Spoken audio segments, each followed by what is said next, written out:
Hey guys, tonight we follow the torchlight into a world where gods walk barefoot and punishment smells like sweat, citrus, and something older than time. If this atmospheric history helps you slow down and drift off, go ahead and like and subscribe. It's free, and you can always change your mind later. Drop your local time and where you're listening from in the comments. It's always so cozy to see where everyone's curled up around the world. You're not standing in a legend. You're standing in a ditch. Your sandals are caked with monster blood, and your back aches like it belongs to someone twice your age. The lion skin clinging to your shoulders still reeks of the beast's last breath. Somewhere behind you, the people cheer. But you just want to sit down, maybe cry, maybe punch a god. Because tonight isn't about glory, it's about the toll. You're Heracles, the strong man, the exile, the god's favorite blunt instrument. And no one ever talks about how tired you are. We'll begin with a night when Heracles killed the son of a god. Not in battle, but in a haze of wine and regret, with the weight of fate pressing down like a mountain. Later we'll drift deeper, into the gates of the underworld, into the silence after Zeus's eagle fell from the sky like a myth misfired. But that's later. Now get comfortable. The olives are overripe. The gods are watching. And Heracles is about to make a very expensive mistake. Let's begin. The clouds over Olympus were thick that week. The kind that don't just mean rain, but carry some sort of divine frown in their folds. In the mountain shadows below, Heracles was doing something incredibly dangerous for a demigod with a track record of accidentally breaking sacred oaths, cities, and the occasional enemy army. He was trying to relax, which in ancient Greece usually meant wine, and in Heracles' case, it meant wine in dangerous quantities. He had arrived in the court of King Eurytus, ruler of Ocalia, seeking some peace, or at least a pause between labors. His tunic was stained with travel and blood, but he walked with that casual indifference you get when you've wrestled a river god into submission and lived to grumble about it. The king welcomed him like any man might welcome a lion who claimed to be house-trained. Formal hospitality, a banquet, and a gentle hope that no one would be turned into a constellation by dessert. At the feast, all the usual suspects gathered. Bronze platters of figs and honeyed bread, flutes, a nervous bard, several nobles pretending not to count Heracles' empty goblets, and among them, Iphitus. Iphitus was no mortal-born warrior. He was the son of Eurytus and favored by Apollo. A decent archer, a decent son, and more than a little starstruck by Heracles, who was basically the mythological equivalent of a celebrity on a 6-month apology tour. Now, Heracles was not in a mood to be adored, or challenged, or really spoken to without careful tone calibration. His labors had made him strong, but brittle. The kind of strength that could lift a mountain and then throw it at someone for asking the wrong question. And as the evening wore on and the wine grew thicker and the laughter too loud, something shifted. Iphitus, maybe emboldened by wine, or just trying to impress his father, began teasing Heracles about his past labors, not with malice, not with mockery, just the light tone of someone who hasn't quite grasped the temperature of the room. "Tell me," Iphitus said, tipping his own goblet toward the flickering firelight, "was it harder to kill the Hydra or to come to dinner and not knock over the table?" The laughter was polite. Too polite. Like someone laughing at a joke while sidling toward the exit. Heracles did not laugh. He stared into his cup, as though something in it might have offended him personally. Then he smiled. But it was the wrong kind of smile. the kind that means you should go now, or I'm imagining your head as a melon. I've killed things with better jokes, he said very softly. Silence. Then, as noble banquets do, it awkwardly resumed. Someone played the lyre. Someone knocked over an oil lamp and pretended it was charming. But the night had turned. Afterward, in the outer courtyard where the stars were cleaner and the air cooler, Iphitus found Heracles again. Perhaps to apologize. Perhaps to prove himself. Perhaps to press just a little further on that thin divine edge between admiration and challenge. They argued? No one remembers the exact words, only that the courtyard was empty, except for a brazier, a few lazy moths, and two men who had been born into the wrong sizes of destiny. Iphitus accused Heracles of something. Cowardice? Theft? There were rumors swirling around Heracles' involvement in some missing cattle. Heracles replied with silence and the slow motion of rolling up his sleeves. And Iphitus, son of a king and blessed by the sun god, reached for his sword. That was the moment the stars might have leaned in. Because Heracles did not think. He reacted. He always reacted.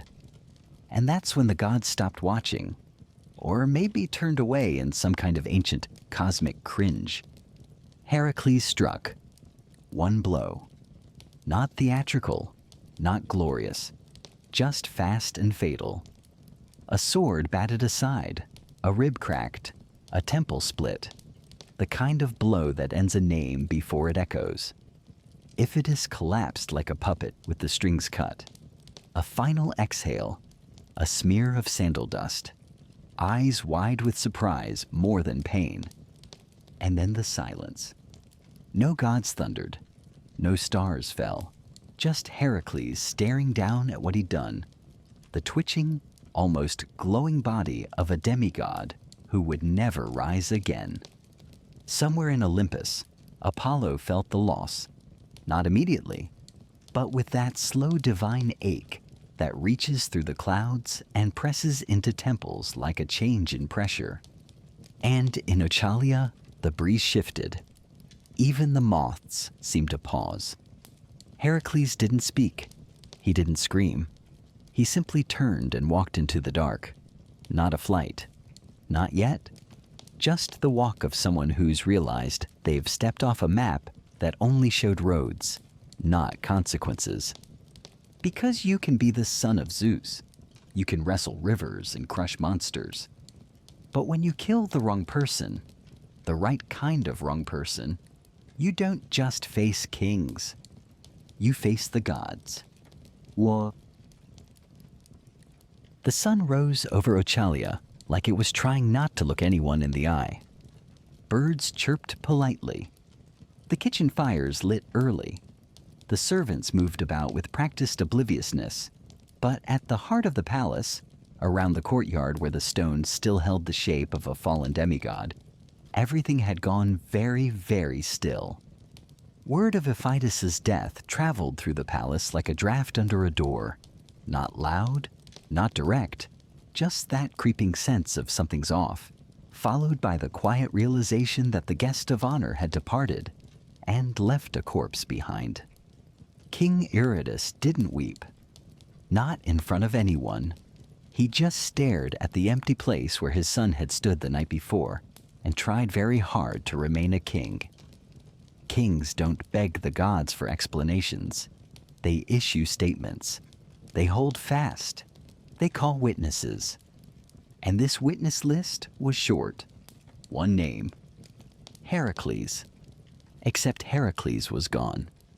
Vanished into the gray light before dawn, as though chased by the knowledge of what he'd done. Or worse, by the absence of it. Because guilt wasn't something Heracles was taught to feel.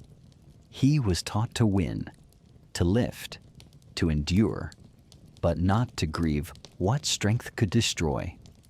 Now, here's where things get especially awkward.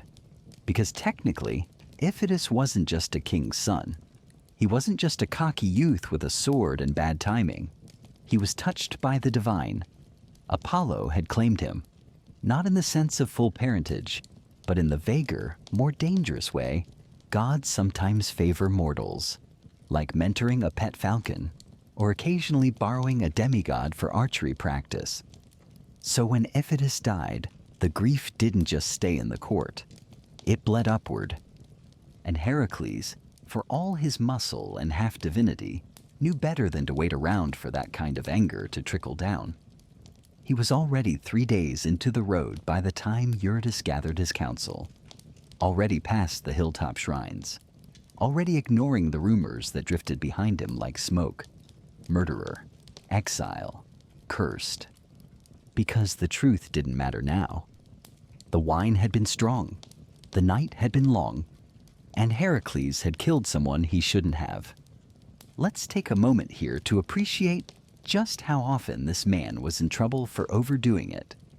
Whether it was wrestling too hard, avenging too forcefully, or celebrating with slightly more neck-snapping than usual, Heracles had a track record. But this was different. This wasn't a monster. This wasn't a task set by a god. This wasn't righteous fury.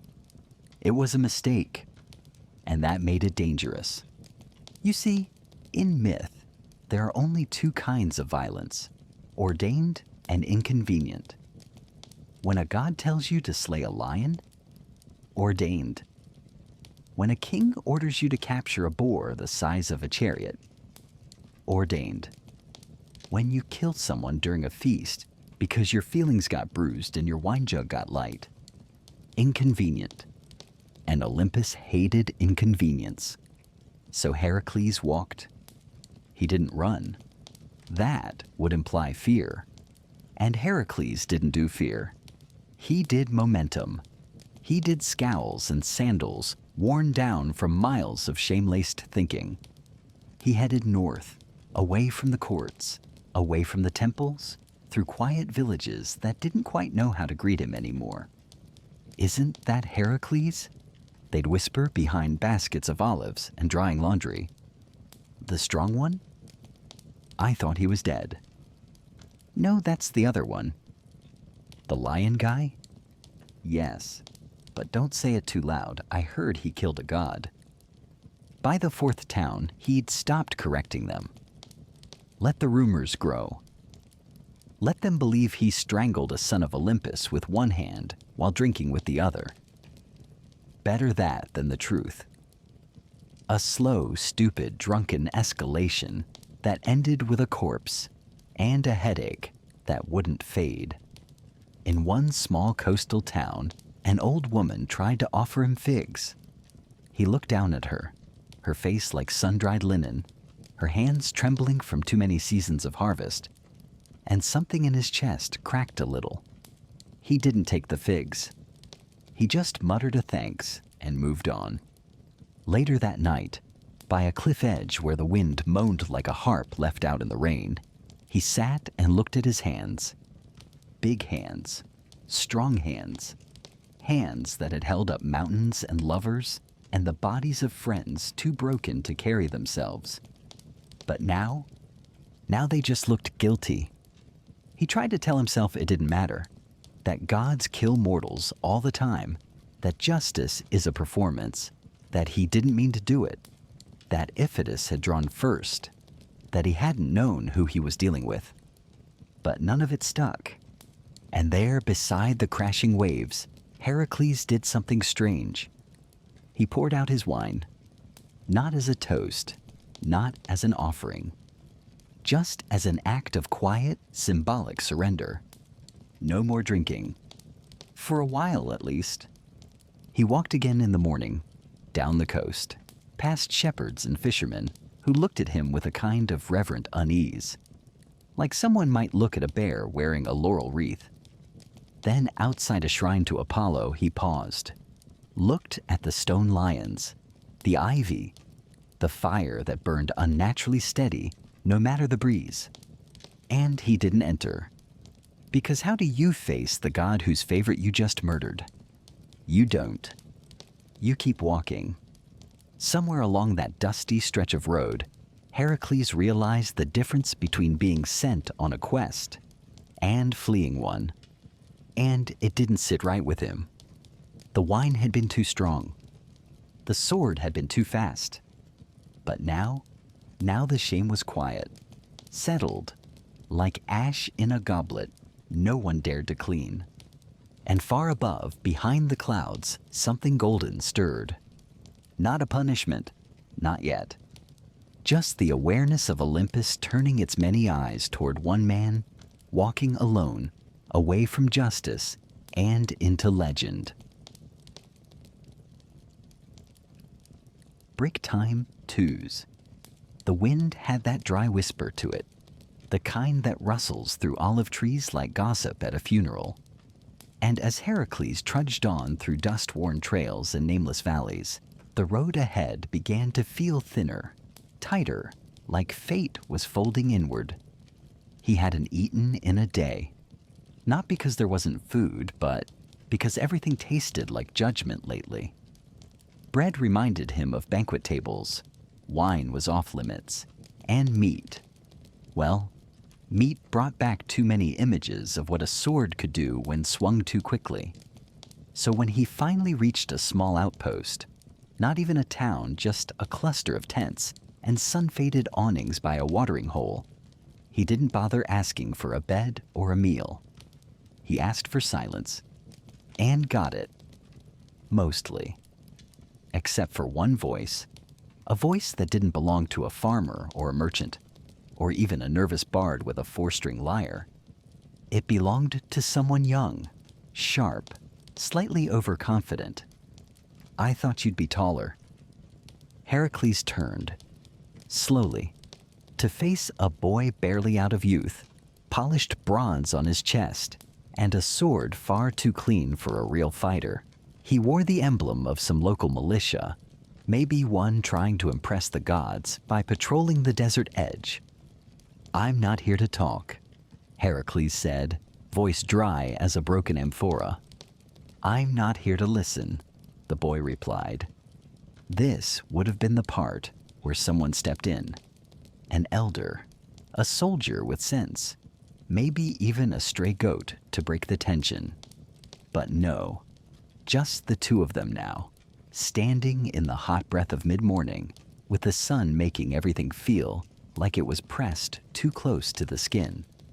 I heard you killed Iphitus, the boy said. God's blood, royal heir, champion archer. Heracles stared at him like one might regard a pebble deciding it's a boulder. And? He asked, not as a challenge, just tired curiosity. And I think someone should make sure you don't do it again. And there it was, the moment. The moment where reason has a last chance to tap someone gently on the shoulder and say, hey, this is not the hill to die on. But the boy didn't listen. He drew his sword with a dramatic flair, one of those spins that look good in legends, but usually end in stubbed toes. And Heracles didn't sigh. He didn't plead. He just stepped back, slow, deliberate, and watched as the boy lunged. Now remember, Heracles didn't want this. Not again. Not another name on the list. He couldn't burn off with wine or wandering. But instincts honed through 12 impossible labors don't care about your emotions. So he moved, sidestepped, knocked the blade aside with the flat of his hand. And when the boy came back in for another swing, Heracles caught him. By the wrist, twisting until the sword dropped like a guilty secret. The boy gasped, stumbled. And Heracles let go. Go home, he said. Tell your gods I spared you. But pride is stubborn, especially in those too young to know how brittle it really is. I'm not afraid of you.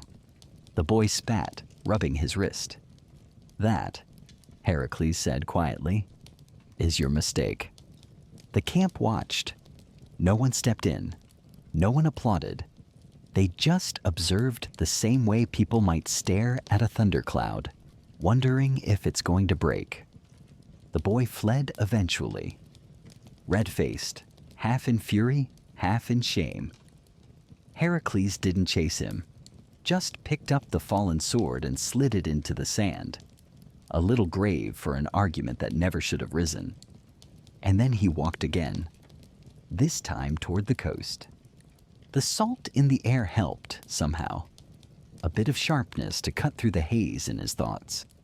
And for a few hours, he let himself imagine something foolish, that maybe he could just fade out, disappear into myth before the gods caught up with their wrath. But fate has a terrible sense of timing, because as the shoreline approached, so did another figure. Not a soldier, not a bandit, but a woman, cloaked, tall and barefoot, walking straight toward Heracles with the kind of calm you only ever see in statues or nightmares. She didn't stop until she was close enough to touch him, though she didn't. "You should not be here," she said, voice like cool stone. "I get that a lot," he replied. "You killed Apollo's chosen." He nodded. "Iphitus." "Yes." She tilted her head, as if watching a bird limp across a fire. "Do you regret it?" That made Heracles pause. Not because he didn't know the answer, but because no one had asked it so plainly. "Yes," he said, and also no. She didn't blink. "Good. The gods prefer complicated answers, but you can't just walk until your guilt evaporates. That's not how Olympus forgives." "So what then?" "There's a mountain in the north. They say there's a cave at its base, black as prophecy. A seer lives there, old as moss, ugly as truth. She might know what the gods want from you." "Forgiveness?" "Balance." He looked at her then, trying to read something behind the calm. "Divinity? Madness? Or just someone who knew too much and cared too little?" "What do I call you?" he asked. "You don't," she said, already turning. "Just walk." And so he did. For 2 days.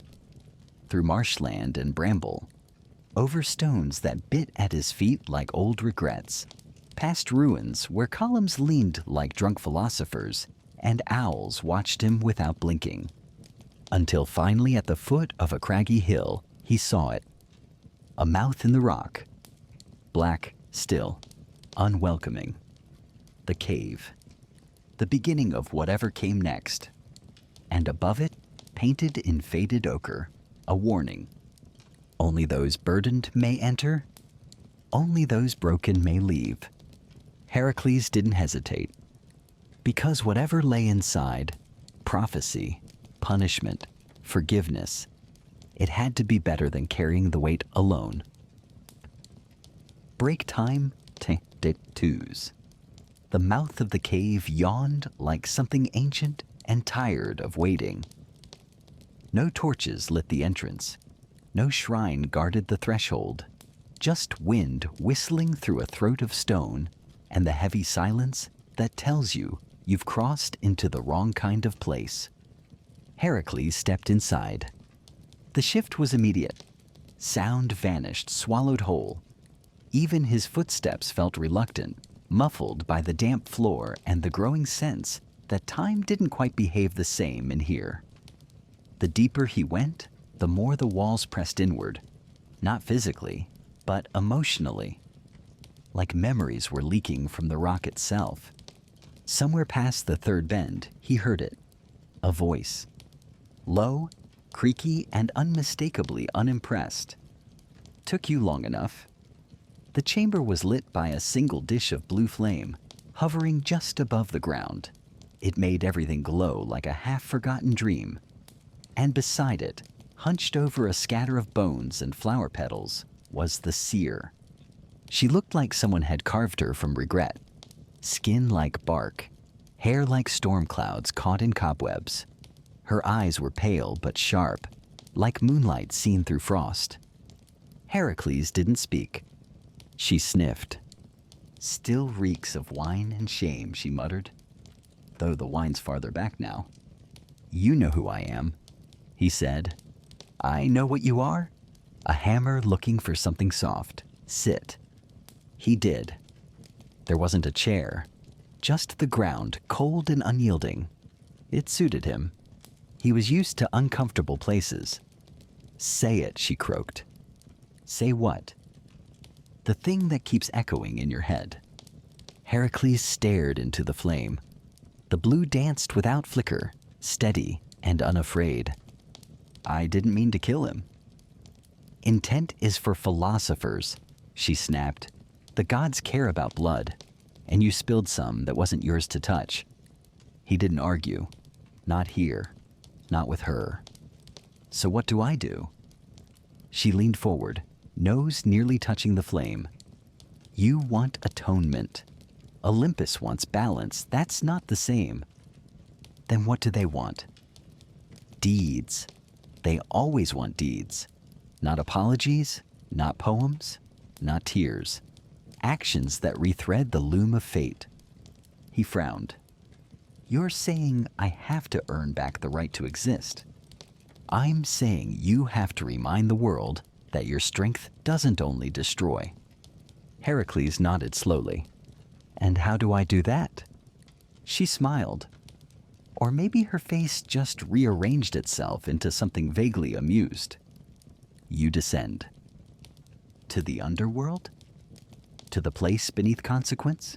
Yes. Heracles raised an eyebrow. The gods want me to open the gates of Hades? No, she said. They want you to go there, but opening them yourself? That's your punishment. That's the part where you prove you can carry more than just weapons. He was quiet for a long time. Then, what happens if I refuse? She didn't answer, just turned her face toward the flame and blew gently. It flared, and the walls of the cave changed. Not physically, but the air thickened, vision warping into something almost like a memory. He saw Iphitus, not the corpse, but alive, laughing, training, pulling back a bowstring beneath olive trees. Apollo standing behind him, smiling, proud. Then the image rippled. Iphitus falling again, but this time in slow motion, over and over, like a dream you can't wake from. Heracles flinched. She turned to him. You'll see that every night until you do what must be done. He closed his eyes, counted to 10. Realized numbers didn't help anymore. Where do I go? She stood slowly, joints crackling like old rope, and walked to the far wall where she pressed her hand against a slab of rock. It slid back with a groan. Behind it, a passage steeper than any road, lined with faint carvings, warnings, names, prayers. There, she said. How far? Farther than you've ever gone, farther than you can go, but you'll do it anyway. He looked once more into the flame. It pulsed steady, and for the first time in days, he felt something loosen in his chest. Not relief, not hope, but direction. Thank you, he said. She barked a laugh. Don't thank me, I just point. You're the one who has to walk. He turned toward the passage, and she called out, Heracles. He paused. If you meet your father down there, Zeus, Lord of the Sky, Lightning King, absent, selfish, unpredictable. What? He asked. Don't listen to anything he says. And with that, he descended. The passage narrowed, then widened, then turned sharply as if trying to shake him off. The air grew colder, not the chill of wind, but the absence of life. Torches lit themselves without touch. The walls bled mist. And somewhere ahead, something breathed. Not quickly, not loudly, but deeply, eternally. Heracles knew that sound. He'd heard it in temples when priests fell silent. He'd heard it in his dreams when the labors pressed too hard against his chest.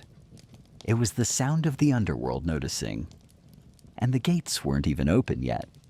Still, he walked, because guilt doesn't sleep, and the only way out was through. Break time twos? By the time Heracles reached the foot of the chasm, he was sweating cold. Not the kind of sweat from heat or effort. He'd done plenty of that in his life. No, this was the sweat that came when your body realized it was no longer in a place meant for breathing things. The rocks themselves felt ancient, not old like temples, old like bone, the type of bone that had been buried under the world before words were even invented. Ahead of him stretched a vast black plain. It wasn't empty. Far from it. There were pillars of obsidian rising like broken teeth, pools of water that reflected nothing, and a wind that somehow blew in circles, always returning to whisper through the same dead reeds over and over again. This was the land just before the underworld. Not yet Hades, but close enough to smell it. And at the very center of that plain, a door. Not gold, not marble, nothing dramatic. Just two slabs of volcanic stone, fused together and humming with an energy that made Heracles' lion skin cloak stand on end. The gates. He walked. Each step felt like it took a year. But he didn't stop, because behind him was memory, and before him was the only thing that might wash it clean. He reached the door and placed one hand on the stone. It was warm, not pleasant, more like the breath of a sleeping beast, just enough to tell you it's alive. Now, here's where things get complicated. The gates of the underworld don't just open. They don't respond to knocking. They don't care about your credentials. Even Heracles, son of Zeus, bearer of divine strength and 12 labors, couldn't just push his way through. There's a test. Always a test. Etched into the center of the stone, a riddle had appeared, not with ink or chisel, but like something being whispered into the rock from behind. It read, "You may enter with burden, but only if you know its name." Cute. Heracles stood there for a moment, lips pressed thin.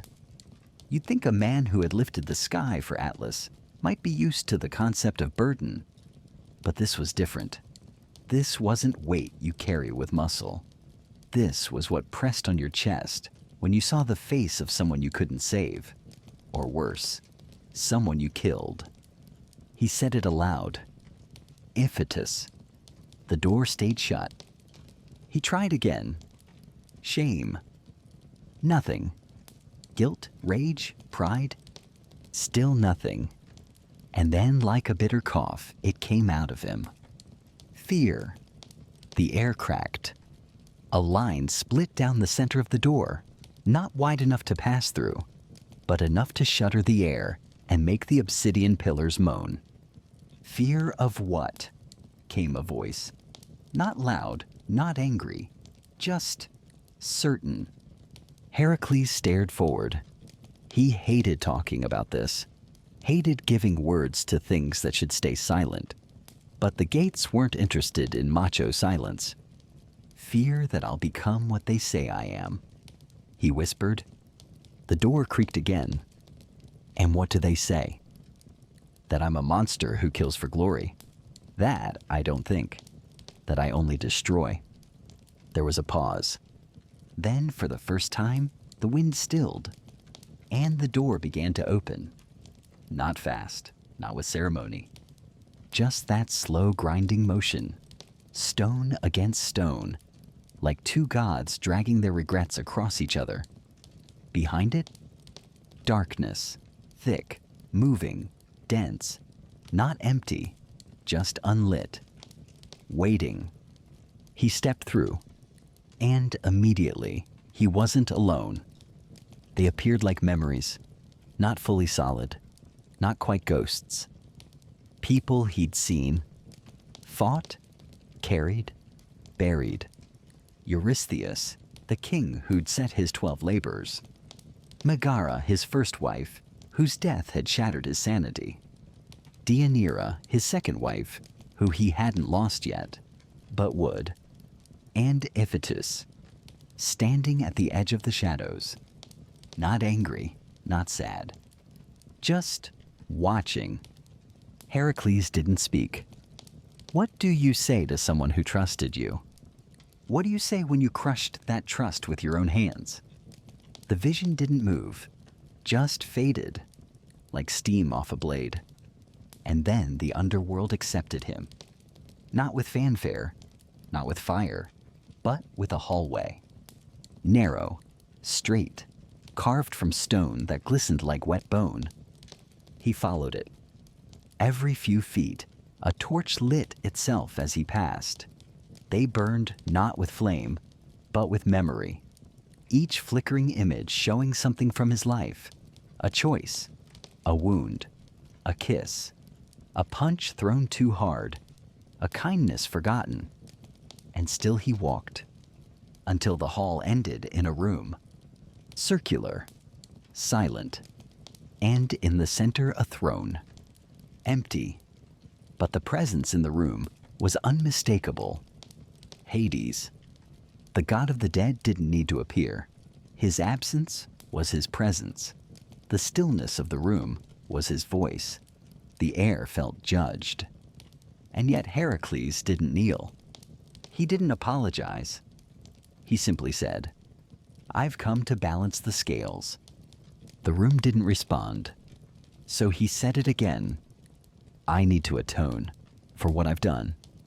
And this time, something stirred.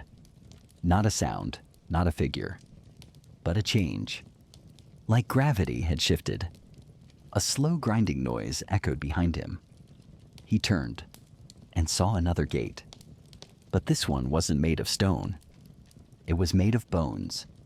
Not arranged neatly, stacked haphazardly, chaotic.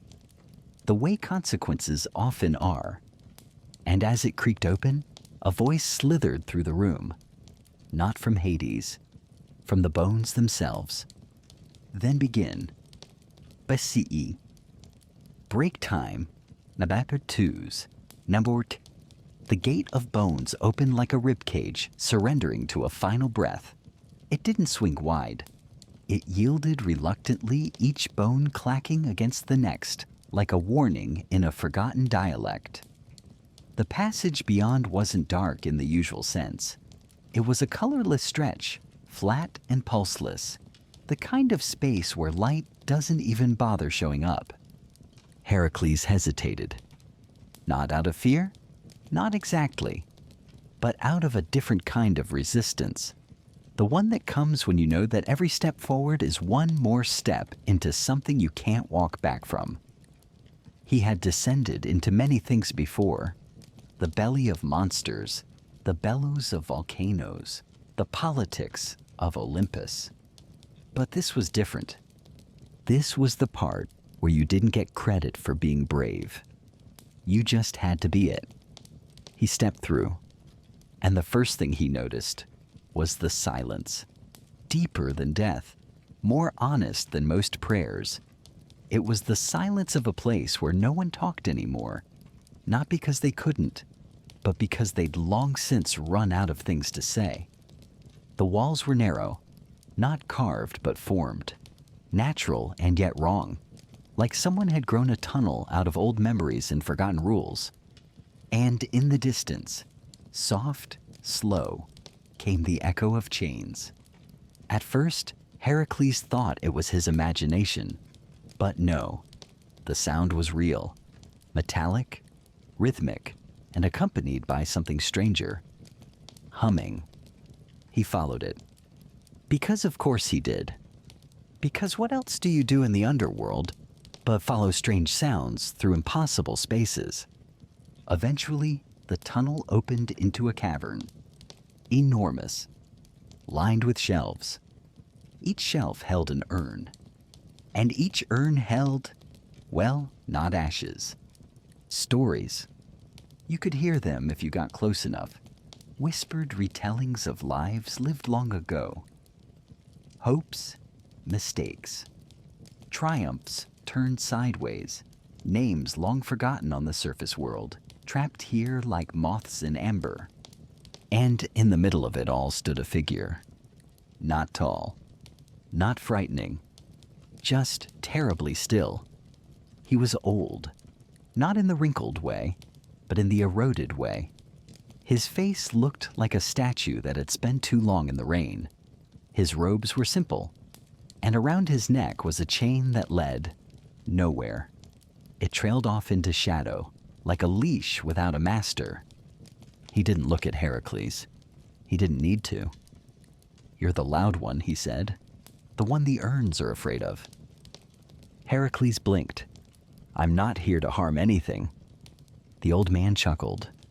"That's what they all say, right before they remember what they are." Heracles stepped forward. "Are you the task? The one I meant to face?"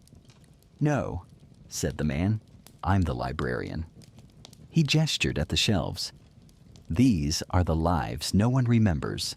Not great heroes, not kings, just people.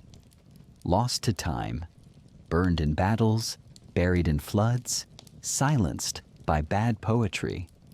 Heracles looked around. He could hear whispers now. Soft voices speaking of old lovers, bitter regrets, unfinished gardens, arguments that ended too late. "I don't understand," he admitted. "That's the point," said the librarian. "You came here thinking you could fix something by suffering, that if you bled enough, the gods would call it even." Heracles frowned. Wouldn't they? The old man turned. His eyes were the color of wet marble. "No, boy. Olympus doesn't care if you suffer. They care if you learn." That hit harder than Heracles expected.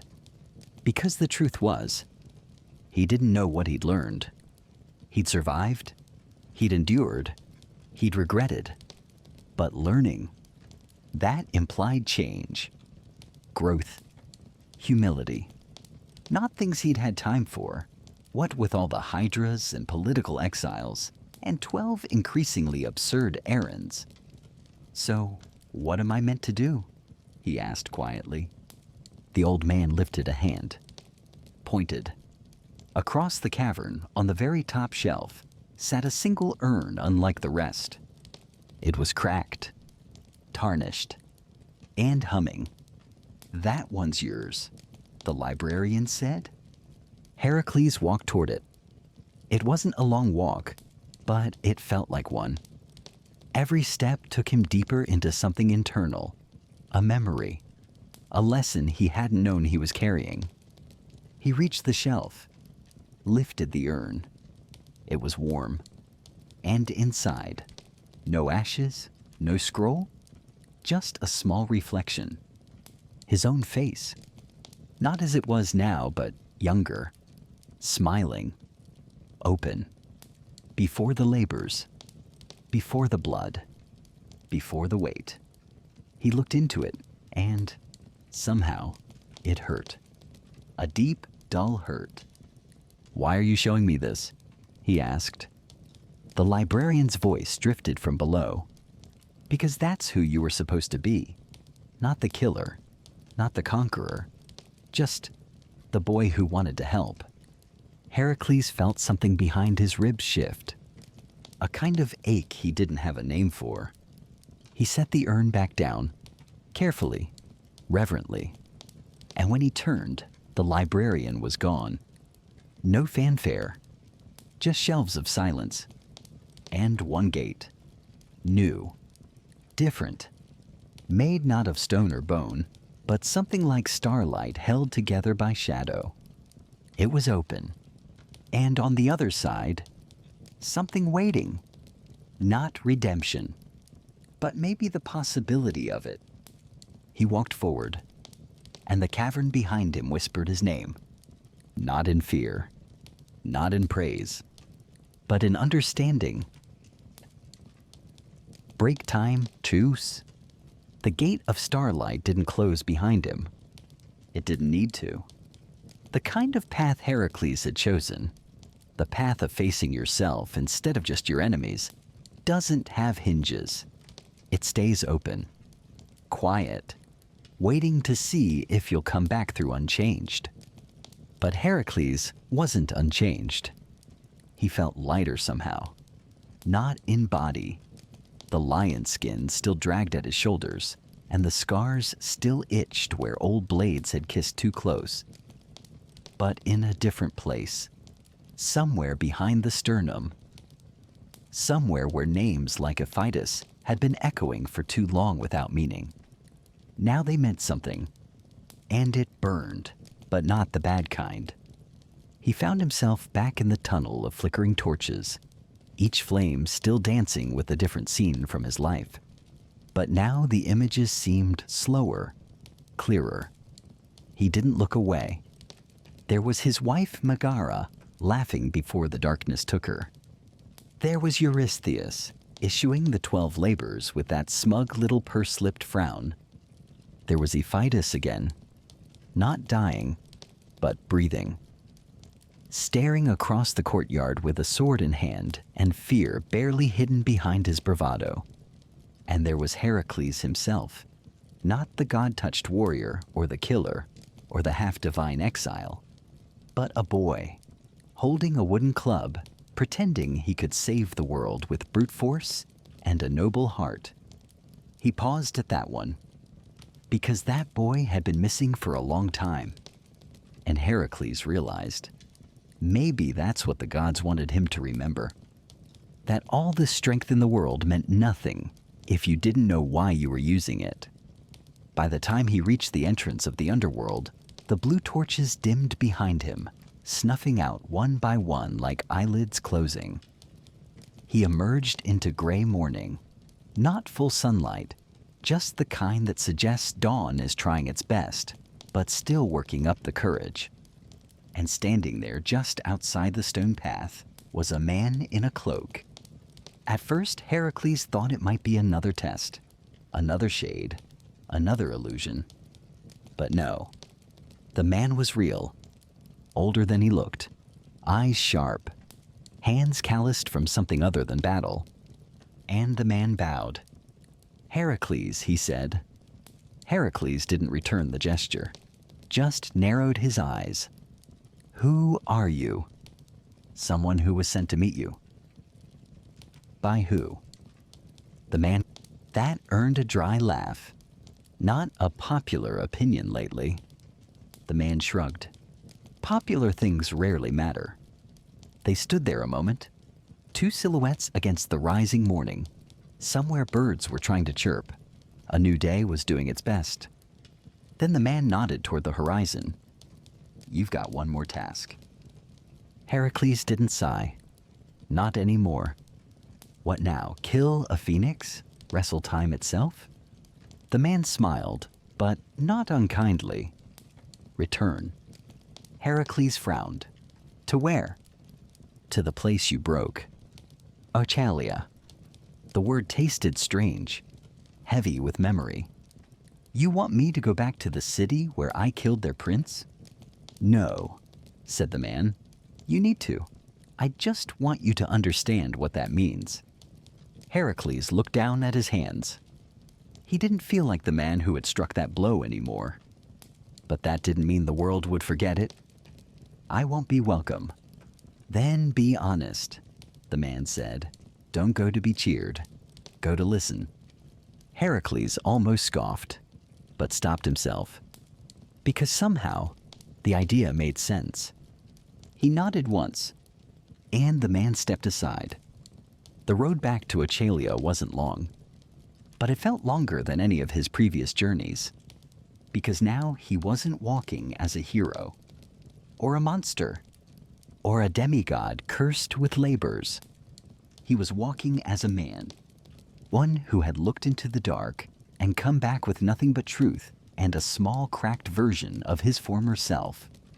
And that, it turns out, was enough.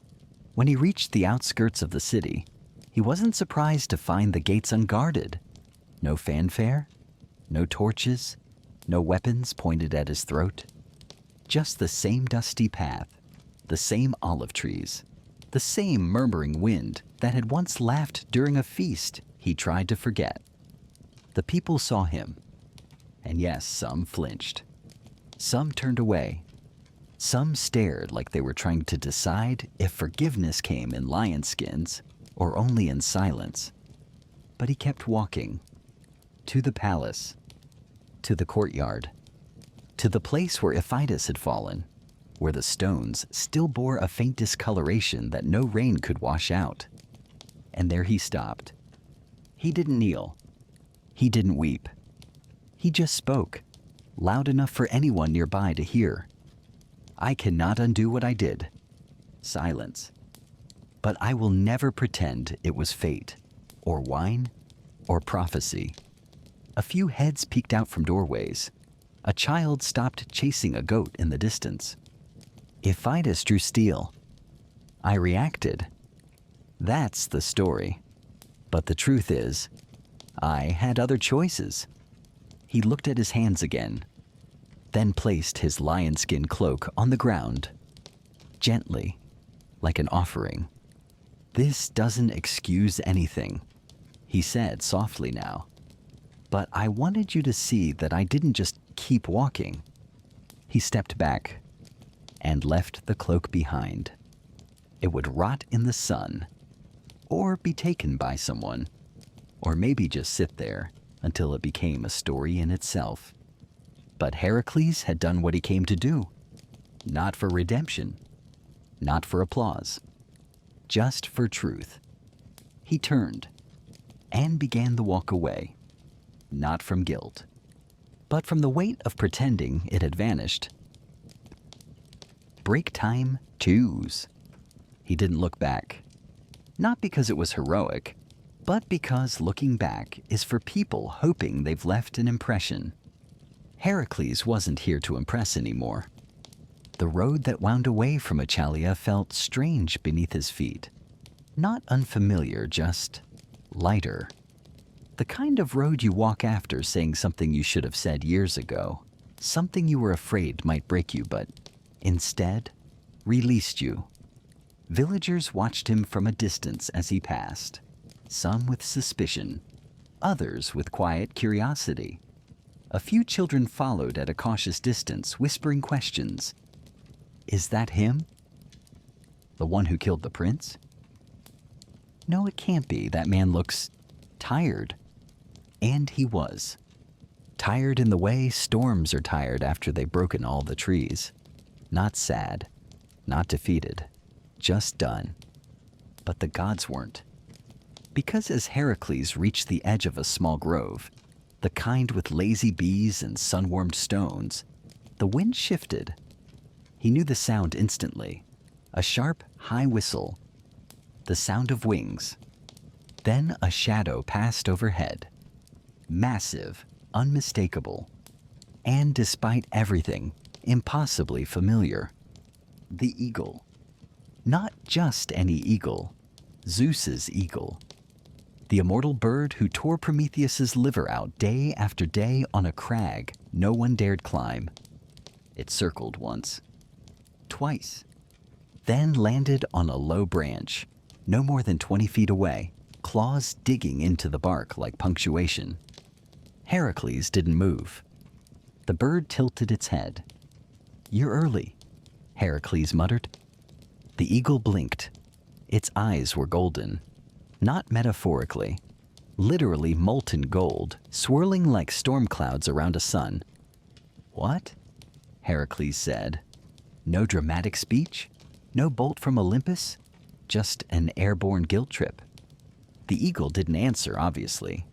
It was still a bird, after all, even if it was essentially Zeus's feathery middle finger. It just watched. Judging? Maybe. Or waiting? Heracles stood there uncertain. He hadn't expected this. He had braced himself for silence, for loneliness, even for whispers of forgiveness. But not this.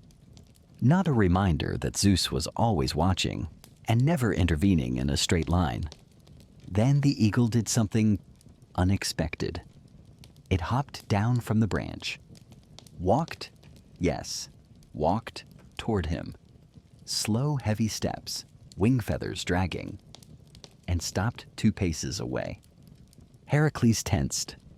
This was the part where something divine usually exploded. But instead, the eagle dropped something. A feather. Long, black, shot through with veins of silver. Then it looked up at him and flew off. No burst of wind, no ominous music, just wings fading into the sky. Heracles stared at the feather.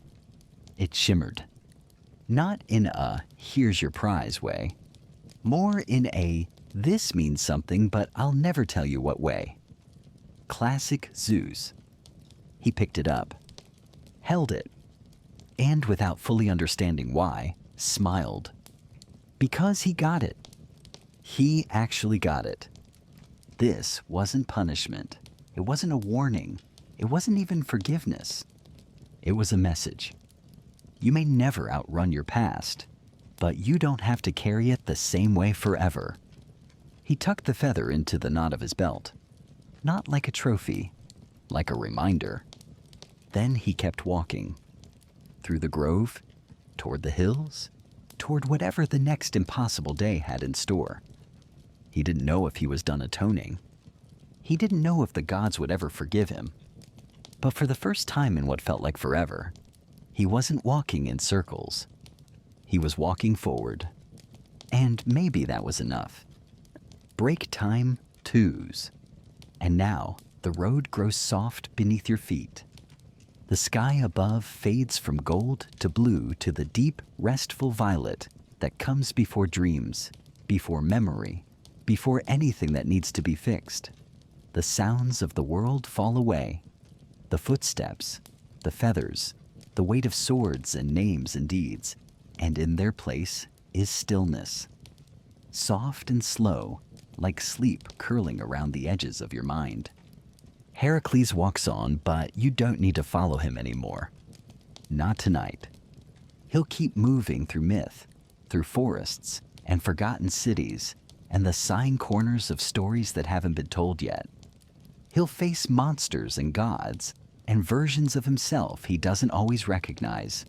But in this moment, this breath, he is still. And so are you. There's no need to solve anything right now. No need to be heroic, or brave, or even awake. You've done enough. Let the quiet hold you. Let the weight lift, even if only a little. Inhale gently, and release. Your body sinks deeper. The earth hums beneath you like a lullaby in a language older than speech. Maybe you see the outline of that cracked urn again, not as a burden, but as a keepsake, a symbol of everything you've been through and everything you've learned to carry more gently.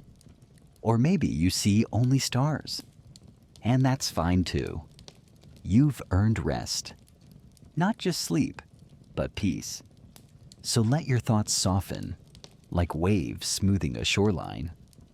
Let the story blur at the edges. Let it fade. There will be time for questions tomorrow. For now, just drift. Now we drift back to a time of gods and shadows. In the quiet space between waking and dream, you will follow the footsteps of a man who was more than mortal. A man burdened with 12 impossible labors, each more brutal than the last. And yet, one stood apart. One took him beyond the world of the living. This is the 12th labor, the capture of Cerberus. The night Heracles descended into the underworld, alive, and returned with its guardian. You have heard stories of strength, but this is a story of courage in the face of death itself. So close your eyes, breathe deep, and let the darkness guide you down into the myth called When Heracles Tore Open the Gates of Hell. Break time Tartus. A favor. That's what they called it. The gods are funny like that. They wrap a punishment in ribbons, stick a ceremonial name on it, and suddenly, it's not exile. It's a sacred duty, not penance, a divine opportunity. And so here you are, Heracles, son of Zeus, wearer of lion skins, doer of absurdly impossible tasks, slayer of monsters, breaker of chains, cleaner of stables that probably violated at least 4 health codes. You've been through it all. But tonight, they ask something different of you. Not another beast to slay, not another swamp to drain. This time the labor is simple in its brutality. Bring back the Hound of Hell. Yes, that hound. The one with 3 heads, fire in its lungs, and a job title that's basically Doorman of the Dead. His name is Cerberus. He doesn't fetch, he doesn't sit. He bites first and asks questions never. You're to go down into Hades, not visit, not send a message, not pass through with a polite wave. No. You're to descend, find, wrestle, and return with this death beast alive. No weapons, no help, no shortcuts. Why?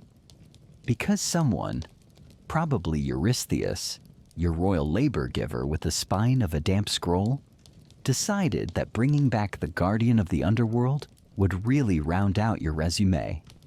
You wanted peace. You got a trip to hell. And no, that's not poetic exaggeration. You're literally about to enter the land of the dead. You rise early, as if there's any good time to begin a journey like this, and prepare without ceremony. You've done this dance before.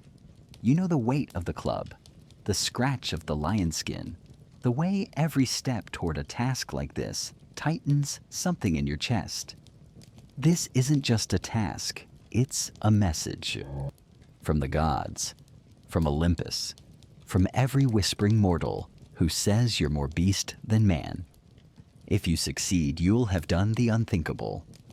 If you fail, you'll just be another name shouted across the Styx, forgotten faster than a shadow at dusk.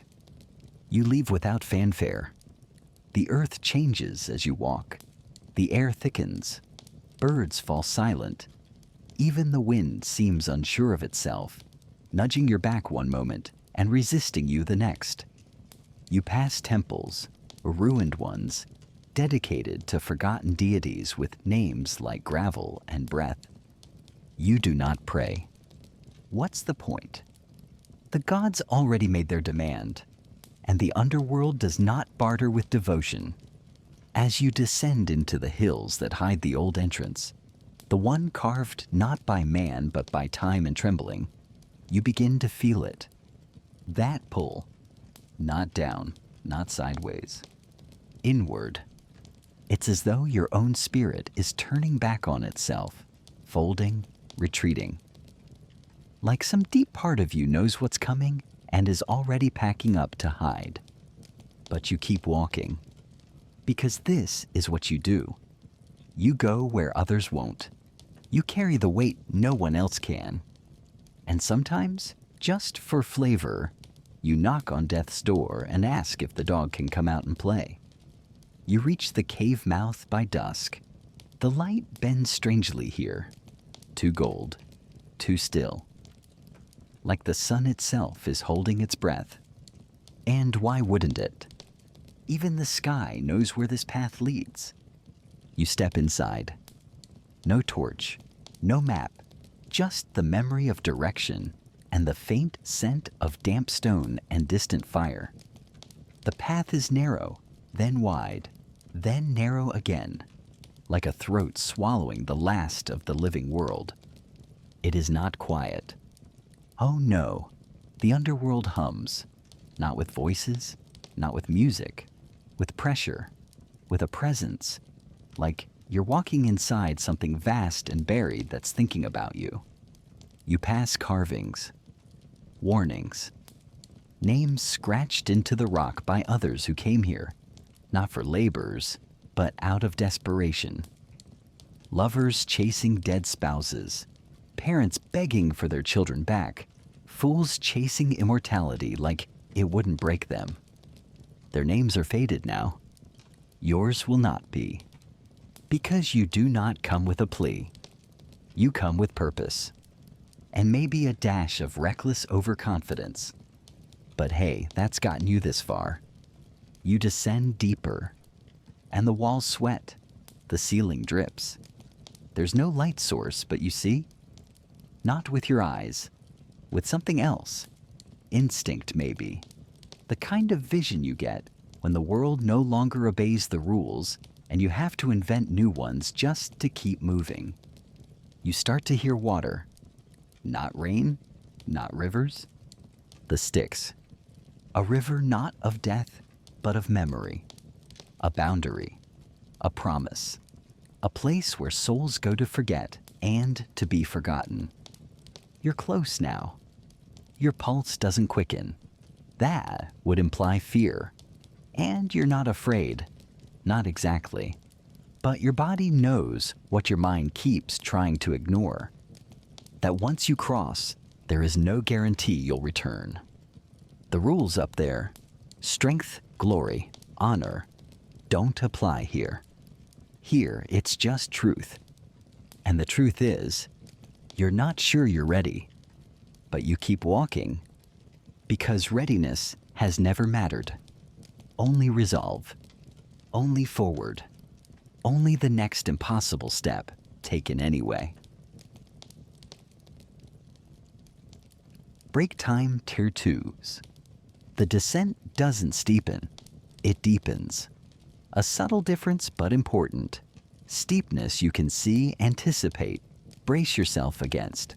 But depth just keeps going. No horizon, no end, just more. The cave breathes now, though not in the friendly forest animal way.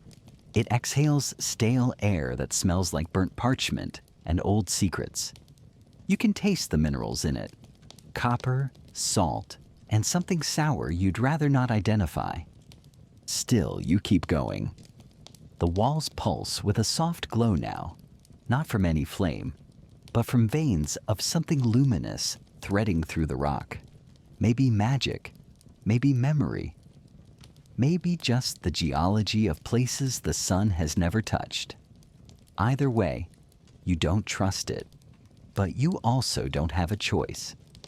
And that's the thing about a journey into the underworld. It strips away choice until all that's left is motion. You're sweating now, even though it's cold. The kind of cold that isn't just temperature, but pressure, a presence, the sense that things are watching, even if they have no eyes. And you're beginning to remember things you didn't know you'd forgotten. Your mother's voice, the crack of a bowstring before a missed shot, the scent of ash in Thebes just after the fires. The underworld doesn't pull memories from you. It reminds you, like tapping you on the shoulder with images until you flinch. Somewhere ahead, the tunnel widens into a sort of vestibule, a pocket of strange quiet where the echoes of your footsteps grow sluggish, like they're getting lost before bouncing back. This is where most mortals turn back. You don't. There's an old altar in the center, crumbled, moss-covered, slick with something that might once have been blood. Around it are bones, not arranged, not ceremonial, just left, like someone lost the will to finish stacking. You recognize a few of the carvings on the wall, symbols of ancient gods you've outlived. Some you've met, some you've offended. One you may have arm wrestled, though there was a lot of wine involved and the memory's fuzzy. A narrow fissure opens on the other side of the chamber, a crack in the rock so thin you have to turn sideways and exhale just to squeeze through. That's when the sound begins. Not from the front, from behind you, like something dragging itself in your footsteps. You don't turn, because it's not there. Not really. It's just the underworld mimicking your fear, like a child copying an adult's walk to learn the rhythm of pain. You pass through the fissure, and then the smell hits you. Rot, but clean rot, like leaves on a forest floor, like time instead of decay. You've entered the rim, not yet the true underworld, but its edge, its breath, its welcome mat, if you want to get poetic, and you don't, not here. The rim is where the dead wait, not for judgment, not for rebirth, just for something to change. There's no light here, but there's vision. Shapes loom in the not dark, statues, you think, until one of them exhales. They are the shades, the wandering, the half-remembered. They do not touch you, not because they can't, but because you haven't crossed the threshold yet. To them, you're not a living man. You're potential, and that's far more interesting. You walk between them. They part slightly, not out of fear, not out of respect, but curiosity, like a parade of forgotten names watching someone who still has one. Then you reach the threshold. It's not a door. It's not a line. It's a sensation, like plunging your hand into cold water that isn't there. The rim fades behind you, and the underworld swallows you whole. No screams, no torches, no abandon all hope sign. Just the sudden awareness that the rules have changed. Gravity behaves differently here. Time becomes suggestive rather than linear. And sound wraps around you like a wet cloth. You hear everything. Footsteps from miles away. Breath you didn't take. A heartbeat that isn't yours. The cave becomes a corridor. Vast, arched, decorated with mosaics you can't quite understand. Faces with too many eyes, or none at all. Cities built upside down. A man weeping into a cup that never fills. You ignore them, because you have a purpose. Cerberus. Somewhere in this underworld maze, the three-headed guardian waits. But before you reach him, you must reach the river. You begin to hear it first. Not rushing, throbbing. The river Styx doesn't flow like a stream. It pulses like a vein, keeping the underworld alive with its rhythm. And soon you see it. Black as forgetting, still as thought. A shoreline of ash and bone fragments curves before you. On the far bank, and a nothing. Or maybe everything. Hard to tell. And just offshore, a boat. Not a grand ferry, just a long, narrow vessel with space for one soul at a time. And in it, a figure, tall, roped in shadows, holding a pole that looks suspiciously like it could double as a weapon if things got ugly. Sharon, the boatman. He does not speak first. That's your job. You approach the edge, carefully. He watches. You don't offer a coin. You offer your name. Not the one mortals know. The true one. The one only gods and ghosts can hear. The one you buried deep beneath titles and conquests and lion skins. And Karen hears it. And he nods. Just once. The boat glides forward on water that doesn't ripple. You step in, and suddenly, you're not alone in your own head. You feel it, the weight of the river. It does not try to drown you. It tries to read you. Every choice, every loss, every time you used strength when you should have used silence. You keep your footing, just barely, and the boat carries you forward, toward the opposite shore, toward the gate you were never meant to open, toward the thing the gods never ask for, not unless they're trying to remind the world what fear looks like. Cerberus waits, and the gate pulses behind him. But first, you have to make it across. and not lose yourself on the ride. Break time to use. The boat doesn't float, it glides. Which seems like a small difference until you realize floating is passive. Floating is what leaves do when they die. But this boat has purpose. Each glide forward is deliberate, steady, and just slow enough to make you start thinking too much. You try not to look over the edge. Not because it's scary, you've seen worse, but because the surface of the Styx is too still. It reflects things that aren't there and refuses to reflect the things that are. No ripples, no sense of depth, just secrets. At one point, you think you see your own face in the water, not as you are, but as you were. Younger, before the labors, before the madness, before the rage that turned your family into smoke.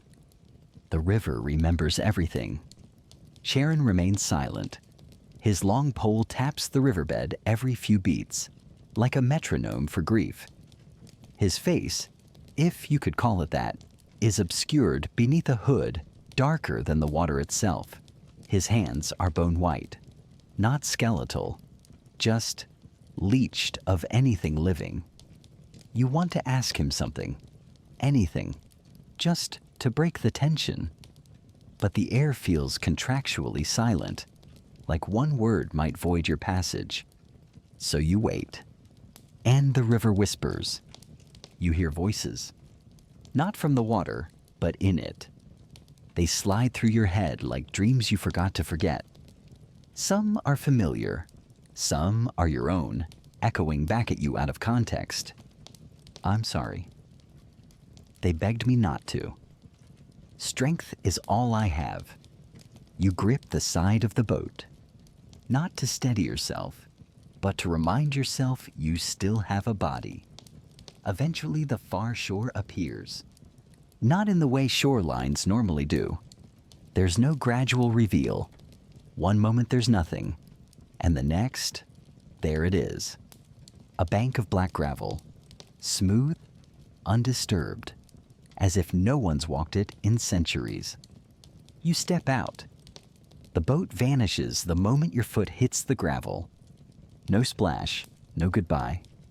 Charon simply turns and drifts backward into the mist like a bad decision you'll never fix. You are alone again, but not for long. Ahead of you, across a wide plain of stone and shadow, is the first real obstacle. Not a monster, not a trap, a guardian. Cerberus, the three-headed dog who does not sleep, does not beg, and definitely does not fetch. At first you don't see him, only hear him. A low rhythmic growl that starts as a tremor beneath your feet. Then it grows, builds, becomes layered. 3 growls, 3 sets of lungs, 1 warning. You step forward anyway, because this is why you came. The plain slopes gently downward. The air gets heavier. You can feel it settling into your bones, like someone's hanging wet cloth across your shoulders and telling you to smile through it. And then you see him. At the base of the slope, half wrapped in shadow, stands Cerberus, bigger than you remembered from the paintings. His shoulders alone are the size of an ox cart. His 3 heads sway gently, like cobras, deciding whether you're worth the energy. The central head growls low and constant. The left snarls intermittently, more reactive. The right just watches you, unblinking.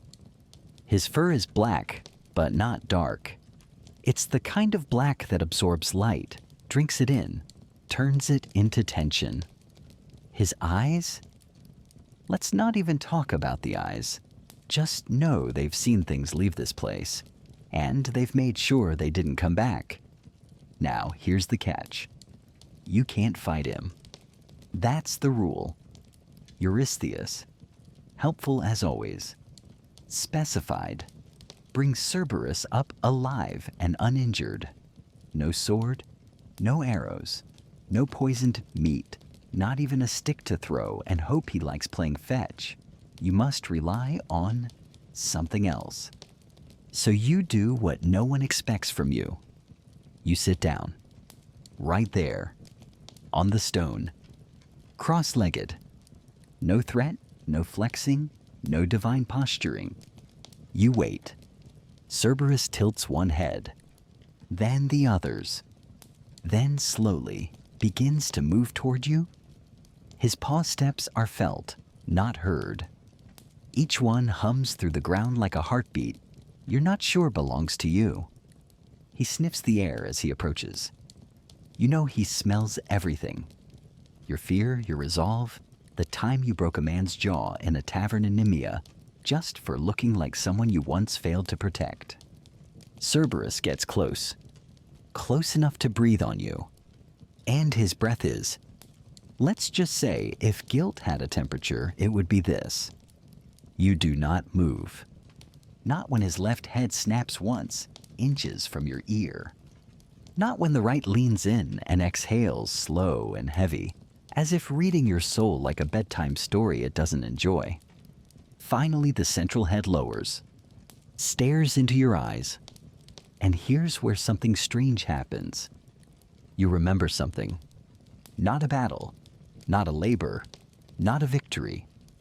You remember yourself as a child, sitting beside a scared animal. A wounded dog, limping, hiding beneath a cart. You offered it food even though you were starving. You'd forgotten that moment. But Cerberus hadn't, because the underworld knows. It remembers you even when you don't. The central head snorts. Then all three back away, not in fear, not in submission, but in acknowledgement. He's not letting you pass. He's joining you. Because here's the other part of the labor no one mentions. It's not just about dragging him up. It's about convincing him to leave. And he has to choose you.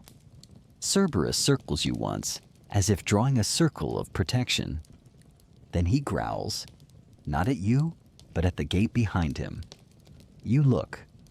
It's no longer just a metaphor. It's a real gate now. Massive, covered in symbols too old for Olympus. Locked, sealed, alive. You'll have to break it. Without violence, without force, just understanding. Cerberus growls again, but it's softer now. Not a warning, an invitation. The beast is ready. The gate waits. And somewhere far above, on the surface world, the gods lean in just a little closer.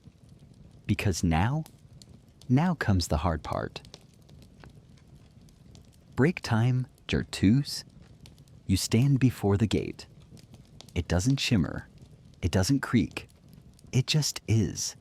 Like it's been here since before language, before time, before even the idea of choice. It stretches from floor to ceiling, bound not with metal, but with symbols, layered like sediment, one over the other, inscribed in languages you feel more than read. They're not warnings.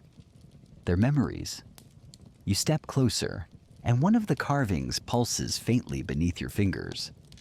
You see a figure, not drawn, not sculpted, but remembered in stone. A woman kneeling beside a fresh grave. Her hands shake as she lays a lock of hair on the soil. Her eyes are empty, but her mouth forms a word. Please. Another pulse, another image. A boy alone in a room full of broken statues. His shadow slants the wrong way. He's humming to himself, rocking slightly. In his lap is a cracked lyre, and in his eyes, the silence of someone who knows they won't be remembered. This gate is not just a barrier. It's a collection. It holds every regret that's ever been buried, every promise made too late, every truth choked down because the world wasn't ready to hear it. You were told you had to open this gate. What they didn't tell you is that opening it means letting it read you first. Cerberus sits beside you now, calm, almost regal, like a three-headed sphinx with a bad temper and excellent posture. His middle head watches the gate. His left one watches you. His right seems to be dozing off. You place your palm flat against the stone. It's warm, not like sun warmed, not like a fire, like skin, like it's breathing, slowly, like it's waiting for your story to join the others carved into its bones. You don't speak aloud. The gate doesn't need that. But you feel what it's asking. What did you leave behind? And oh, it knows there's an answer. It knows you've carried guilt like armor. It knows about the madness, the red haze that took your wife and children before you even knew you were breaking. It knows about the years you tried to outrun the consequences with muscles and momentum and monster hunting. But that's not what the gate wants. It wants something deeper. Not your guilt. Your truth. And that's harder. You close your eyes. You let your breath settle into the rhythm of the air. Slow, careful, like the hush before a confession. You remember the moment you first realized your strength made people flinch. Not the enemies, not the monsters. The people, friends, lovers, the ones who should have leaned toward you, but instead took half a step back. The look in their eyes, part awe, part fear. You hated that look because it told you the truth, that you were too much, that people loved the idea of Heracles, but not the man himself. That's what you left behind. The chance to be soft, the permission to not be a god's son for 5 minutes, the chance to just be, not conquer, not endure, not perform. The stone beneath your palm warms. The symbols ripple. One of them fades. You step back. Not because you're finished, but because the gate isn't done asking. Cerberus growls, low and brief, like a bell marking the hour. A panel of the gate shimmers and reveals a mirror. No frame, no glass. Just reflection. But not of your body. Of your choices. Each flickers past like a slideshow directed by your conscience. There's the time you spared the Hydra's final head, not out of mercy, but because you were tired. You told the world it was mercy anyway.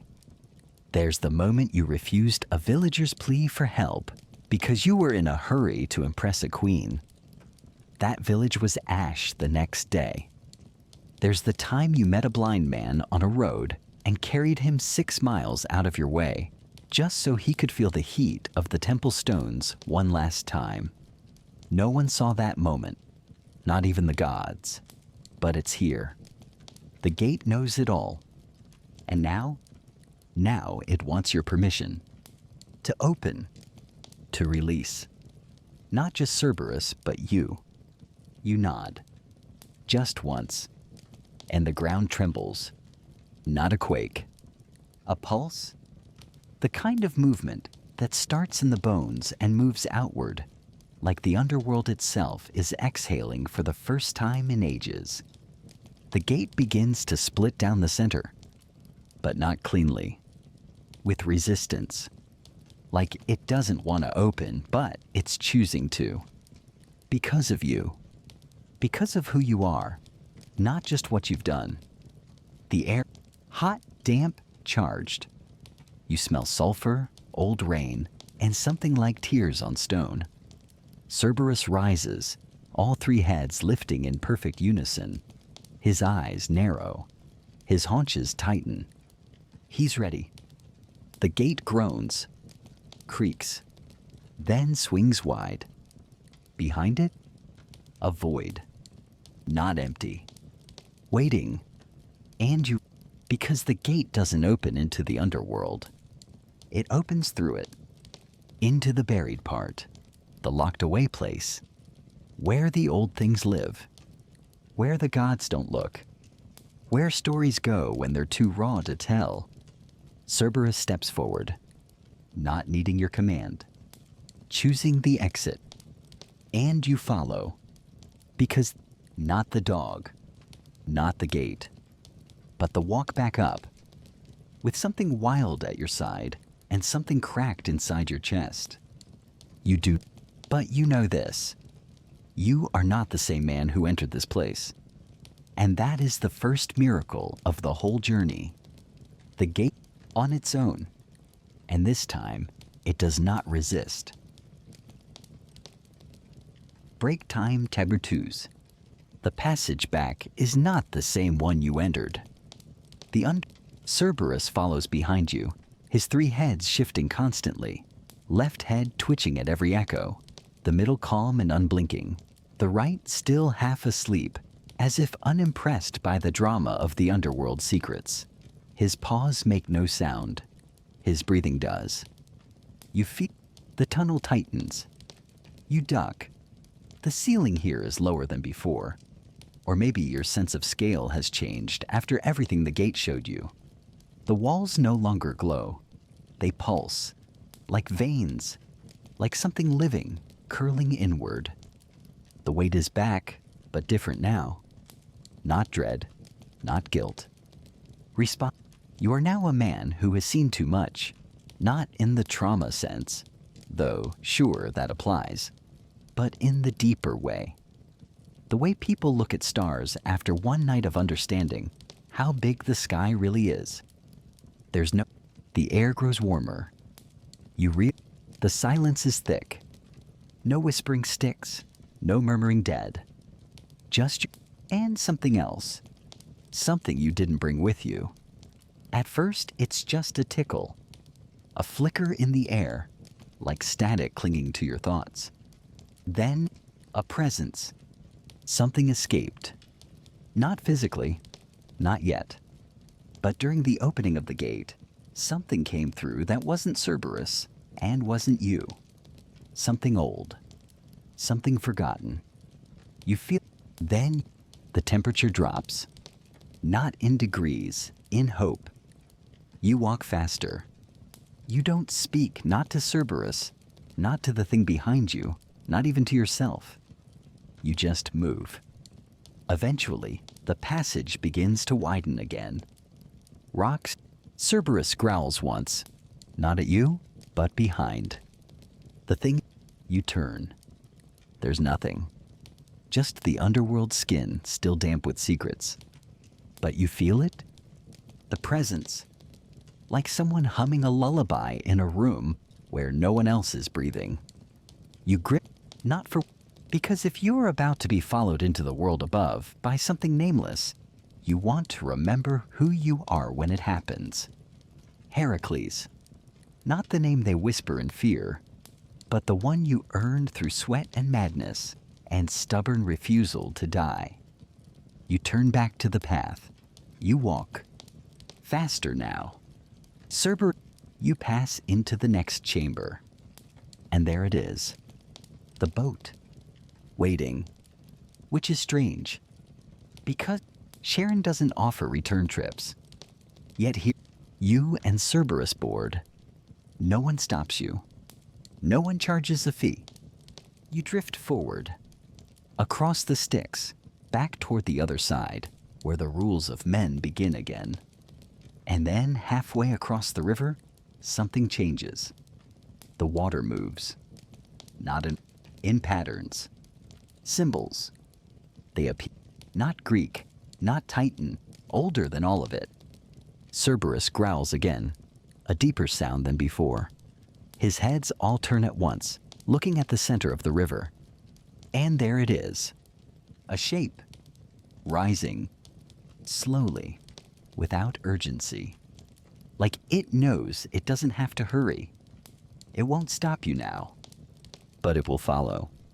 Not out of vengeance. Out of curiosity. The river lifts it like a mother cradling a reluctant child. A shadow with no feet. A mouth that doesn't open. You don't breathe. You don't speak. You just feel it watching you. Not as a threat, as a promise. Then, just as gently, the shape sinks back into the sticks, like a thought you almost remembered, then lost again. The water flattens. The symbols vanish. Cerberus turns back toward the bow. He's calm again. You exhale. The far shore draws near. You disembark. The moment your feet hit the gravel, you hear a sound you'd nearly forgotten. Wind. Real wind. Dry, thin, above-ground wind. You're almost out. The corridor ahead is familiar now. Same tunnel you took down, only it's changed. The air smells different. Brighter. Dustier. Like olive trees and burnt offerings left too long in the sun. Cerberus walks beside you without hesitation. His gait is lighter, like even he is relieved to leave the dead behind. You climb. The slope steepens. Your legs burn. Not with fatigue, with arrival. You reach the threshold. Not the cave entrance, not yet. The place just before, where the shadows thin and the sky starts whispering again. You pause. Turn back. The underworld is silent. Still. Sealed. But you know, it's watching. Not in hatred. Just interested. Cerberus nudges your thigh. He's ready. So you walk the final steps. Into daylight. Into air that burns your lungs and blinds your eyes and feels like the first time you ever stood on a mountaintop and screamed just to hear your voice bounce back. You've done it. You've brought Cerberus into the land of the living. And for a moment, just one moment, everything is still. Then the breeze moves. The birds cry. The world resumes. But you don't. Not yet. Because something else came with you. And now the question is no longer, what did you carry out? It's, what will you do with it? Break time cues. Cerberus steps fully into the sunlight. And the world does not end. Which is frankly a little surprising. You half expected the sky to split, for Zeus to hurl a lightning bolt out of spite or bureaucratic irritation. But instead, nothing. Just wind. Just warmth. Just life, behaving like life does. Too loud, too bright, and completely uninterested in the fact that a death beast now stands on its hills. The dog doesn't flinch. His 3 heads turn slowly, taking it in. Grass, sun, cloud, crow. Each eye adjusts at its own pace. The left one squints like it's unimpressed. The right yawns. The middle remains perfectly still, watching the horizon like something's about to arrive. You rest a hand on his flank. The fur is warmer than you expected. Not fiery, not divine, just alive. You made it. You tore open the gates of hell and came back up with your mind, your breath, and a beast no one was meant to see again. But now comes the strange part.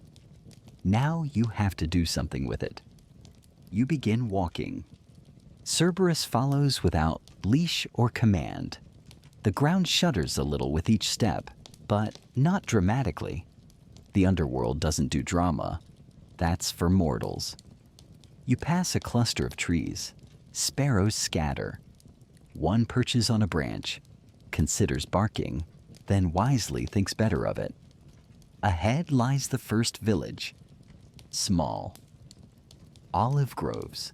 Goats. The kind of place that talks about you like you're a character in a tale, not a person who might wander by with a very large dog and very complicated baggage. You pause at the edge of the fields. Cerberus does too. And for a moment, just a heartbeat, you wonder if he'll vanish.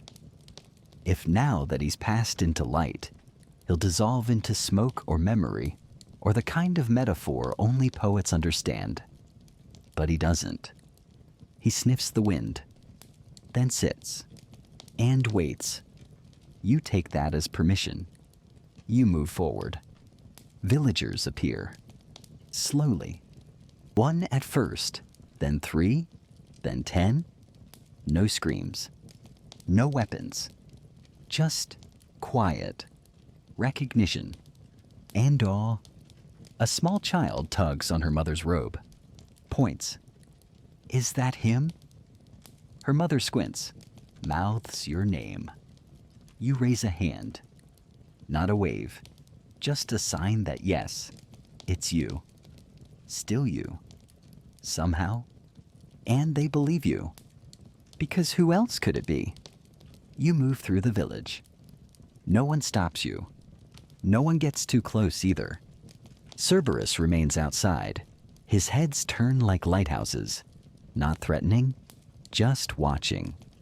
At the town square, an old man with eyes like dried figs approaches you. He doesn't bow. He just looks at you the way people look at ruins, with awe and concern, and the slow realization that even sacred things can crumble. You brought him back, he says. You nod. Was it difficult? You think for a moment. Then, not the way I expected.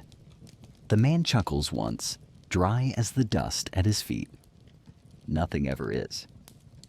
You rest for a while. Drink water that tastes like old coins in clay pots.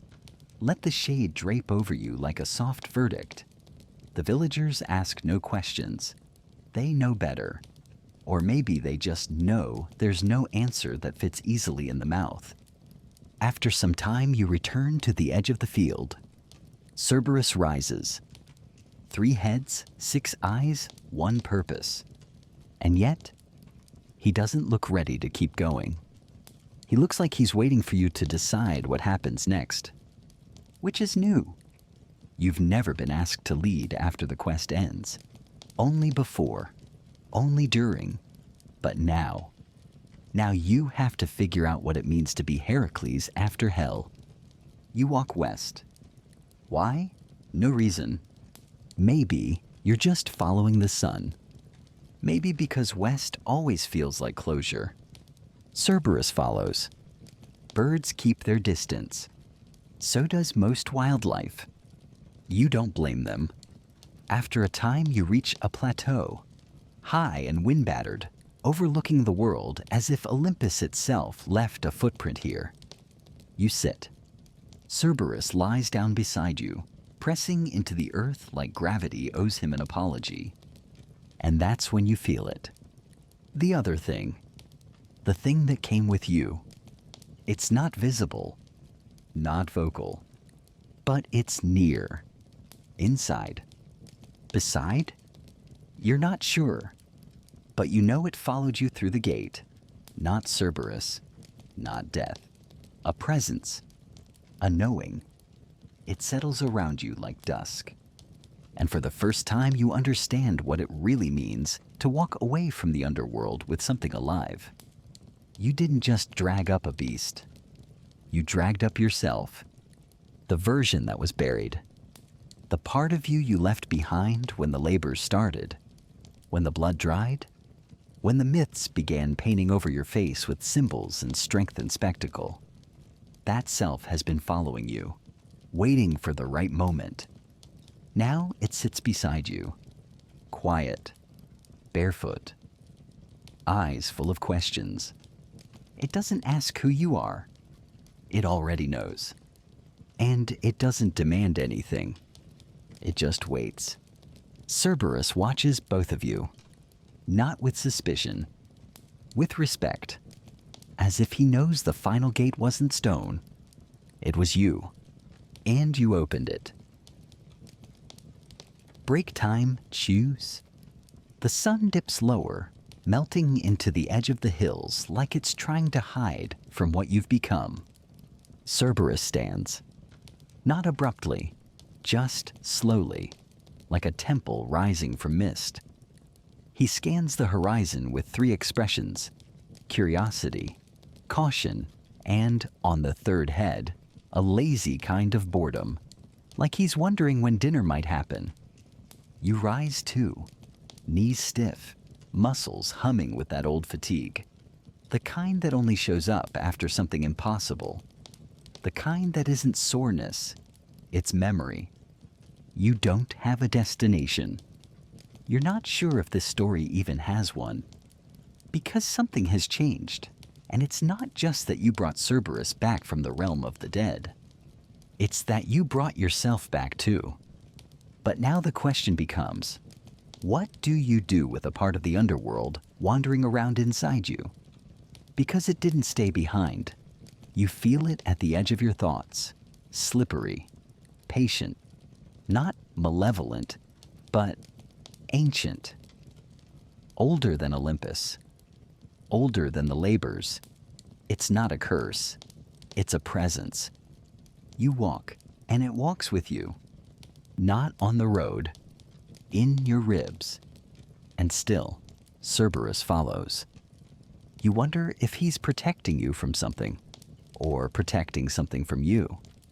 By the time you reach the coast, the moon has bloomed. It's huge tonight, wide and low, heavy with myth. It paints the water silver and the sand into something that looks like crushed marble. You sit. Cerberus does too. He doesn't bark. He doesn't growl. He simply stares at the sea, like he's remembering something older than gods. You reach for a stone and roll it between your fingers. It's warm, oddly. Not from the sun.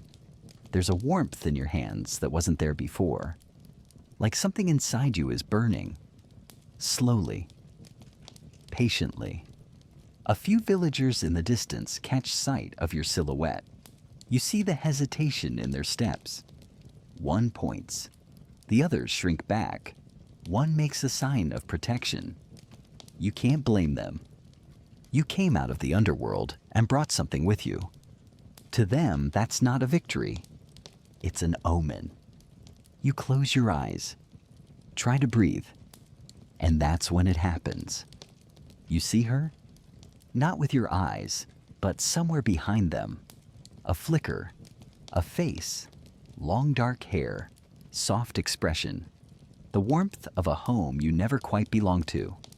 Megara, the wife you lost, the one whose death broke you in half and sent you down the road of labors and gods and penance, dressed in glory.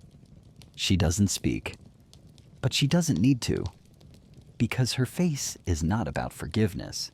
It's about reminder. You remember who you were before the rage, before the blood, before they named you a hero to justify what they made you do. That version of you had gentleness, not often, not loud, but it was there. You let the image fade. You open your eyes. Cerberus watches you now, not in question, in recognition. And you realize he's not just a guardian of the underworld. He's a mirror. You didn't tame him by force. You didn't command him with tricks. You matched him. Shadow for shadow, memory for memory. He saw your monster and didn't flinch. And now, he follows because he chose you. Which brings you to the hardest question yet. What now? You could return to Eurystheus, parade Cerberus before the throne, prove you completed the 12th labor, get your reward. If you call being dismissed from service and quietly forgotten a reward, you could let them cheer you, let them carve your story into marble and half get it right. Or you could disappear, not vanish, just step aside, walk the world quietly. Help where needed. Carry this beast, this shadow, this knowing, without the weight of expectations wrapped around your throat. You sit with that thought, and that's when the wind changes. Not the kind of wind that moves weather, the kind that moves omens. You smell something faint, burnt honey, distant lightning, a whisper of cedar. Olympus is aware. The gods are paying attention again, which is never comforting. You've done what they asked. You fulfilled their impossible dare. But the fact that you survived it makes you interesting. And the gods, they don't like interesting unless they can control it. Cerberus growls, low, one breath, all three heads vibrating at once. You look up. A storm is forming on the horizon. No thunder, not yet. Just clouds that don't match the sky, rising fast. You have a decision to make. Run, bow, or walk toward it. You stand. Cerberus rises too. The storm creeps closer, but so do you. You're not afraid anymore.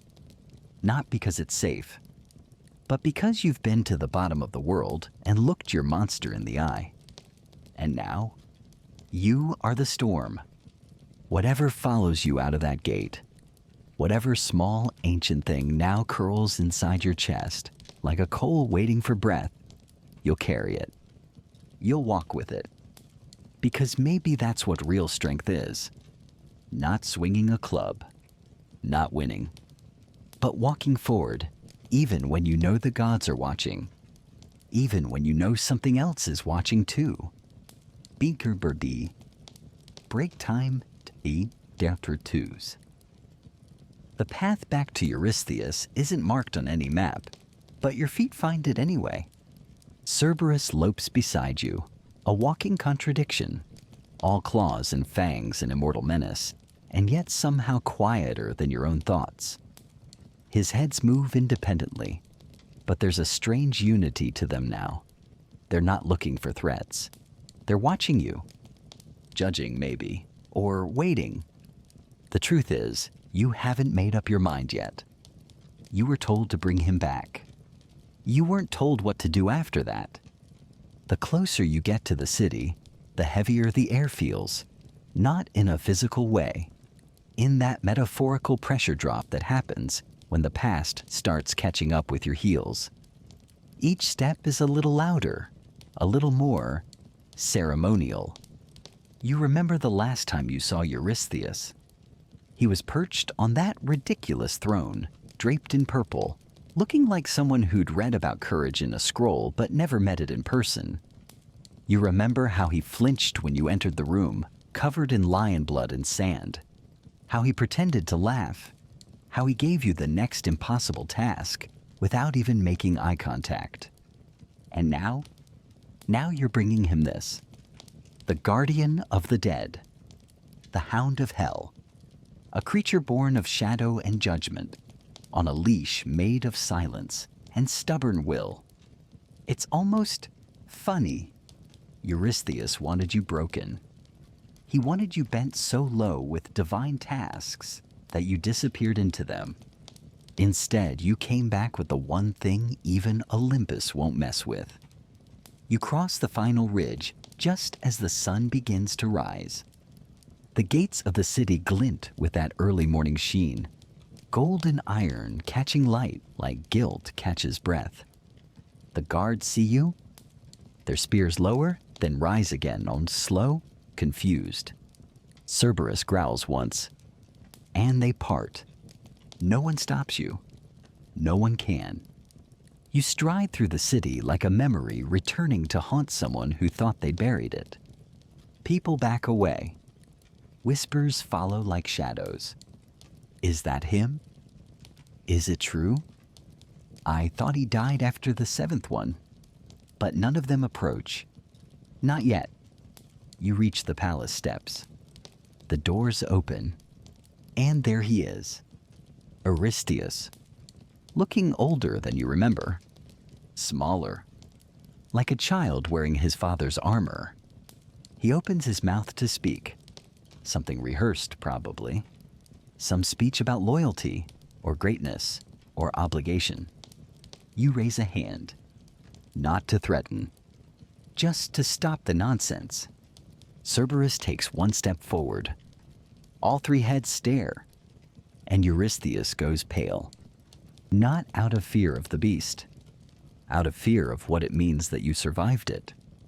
You walk forward slowly until you're just close enough to speak without shouting. Then you say softly, Here he is. You don't say, I did what you asked. You don't say, are you satisfied?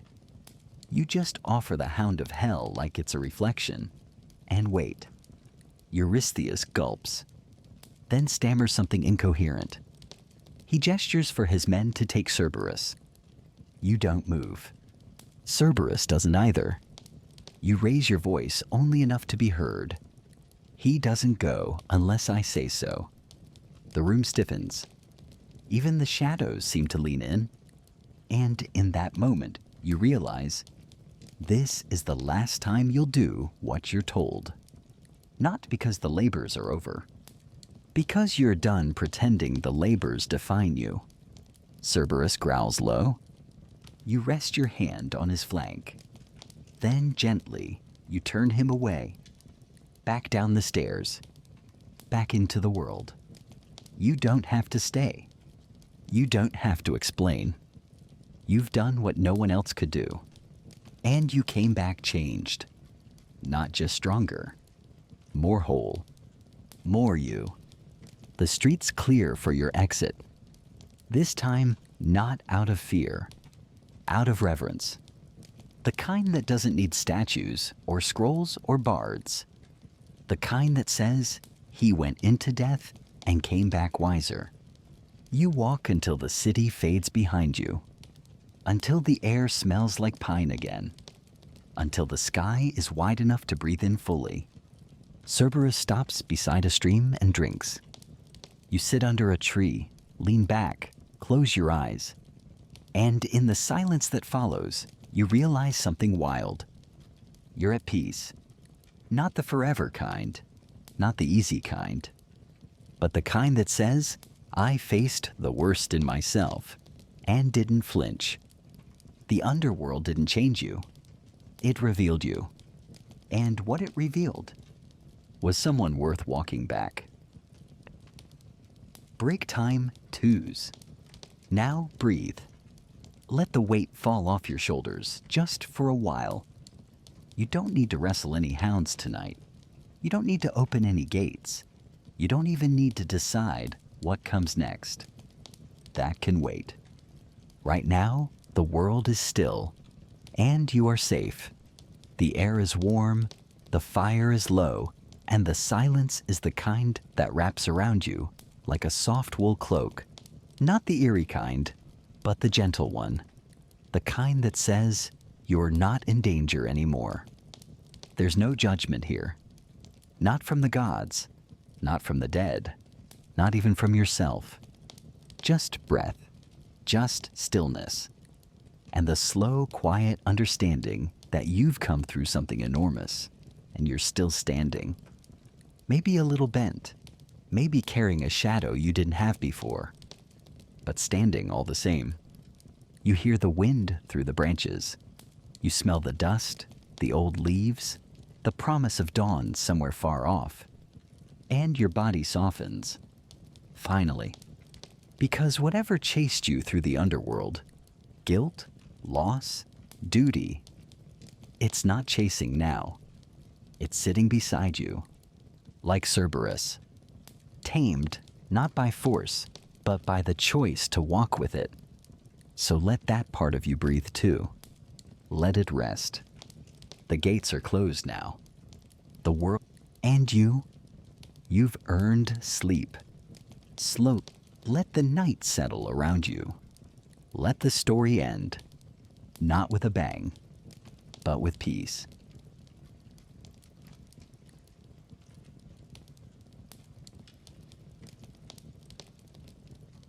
And now, for our final story tonight, let the world grow still. Let the embers fade, and let your thoughts drift, not into sleep just yet, but into one last myth waiting in the dark. This is not a tale of war or conquest. This is a quieter kind of strength, a rebellion without noise, a kindness that defied the gods. Tonight, you'll walk beside Heracles, not as a warrior, but as a liberator. They told him to leave the Titan in chains, that the eagle was sacred, that the punishment would last forever. But Heracles aimed higher. This is the 12th and final whisper of the night. The liberation of Prometheus. The night he drew his bow and shot down Zeus's immortal eagle. So let your breath soften, let the silence deepen, and follow the arrow into the myth we now call how Heracles shot down Zeus's immortal eagle. Break time hit twos. The climb begins before sunrise. You wake with the sky still slate gray and silent, and everything around you, your limbs, your breath, even the stone under your sandals, feels reluctant. Like the world itself knows you're heading somewhere you shouldn't be. But you go anyway. Because this isn't a normal climb. This is the climb. The one that leads to the edge of the sky, where no birds fly, and even the gods squint to see what's happening. Mount Caucasus. Not just high, impossible, wind-scarred, storm-racked, sharp as the bones of the earth. And somewhere near the summit, someone's been screaming for centuries. You don't hear it at first. The winds swallow the sound. The thin air claws at your ears. But as you get higher, step by step, breath by stolen breath, it begins to cut through.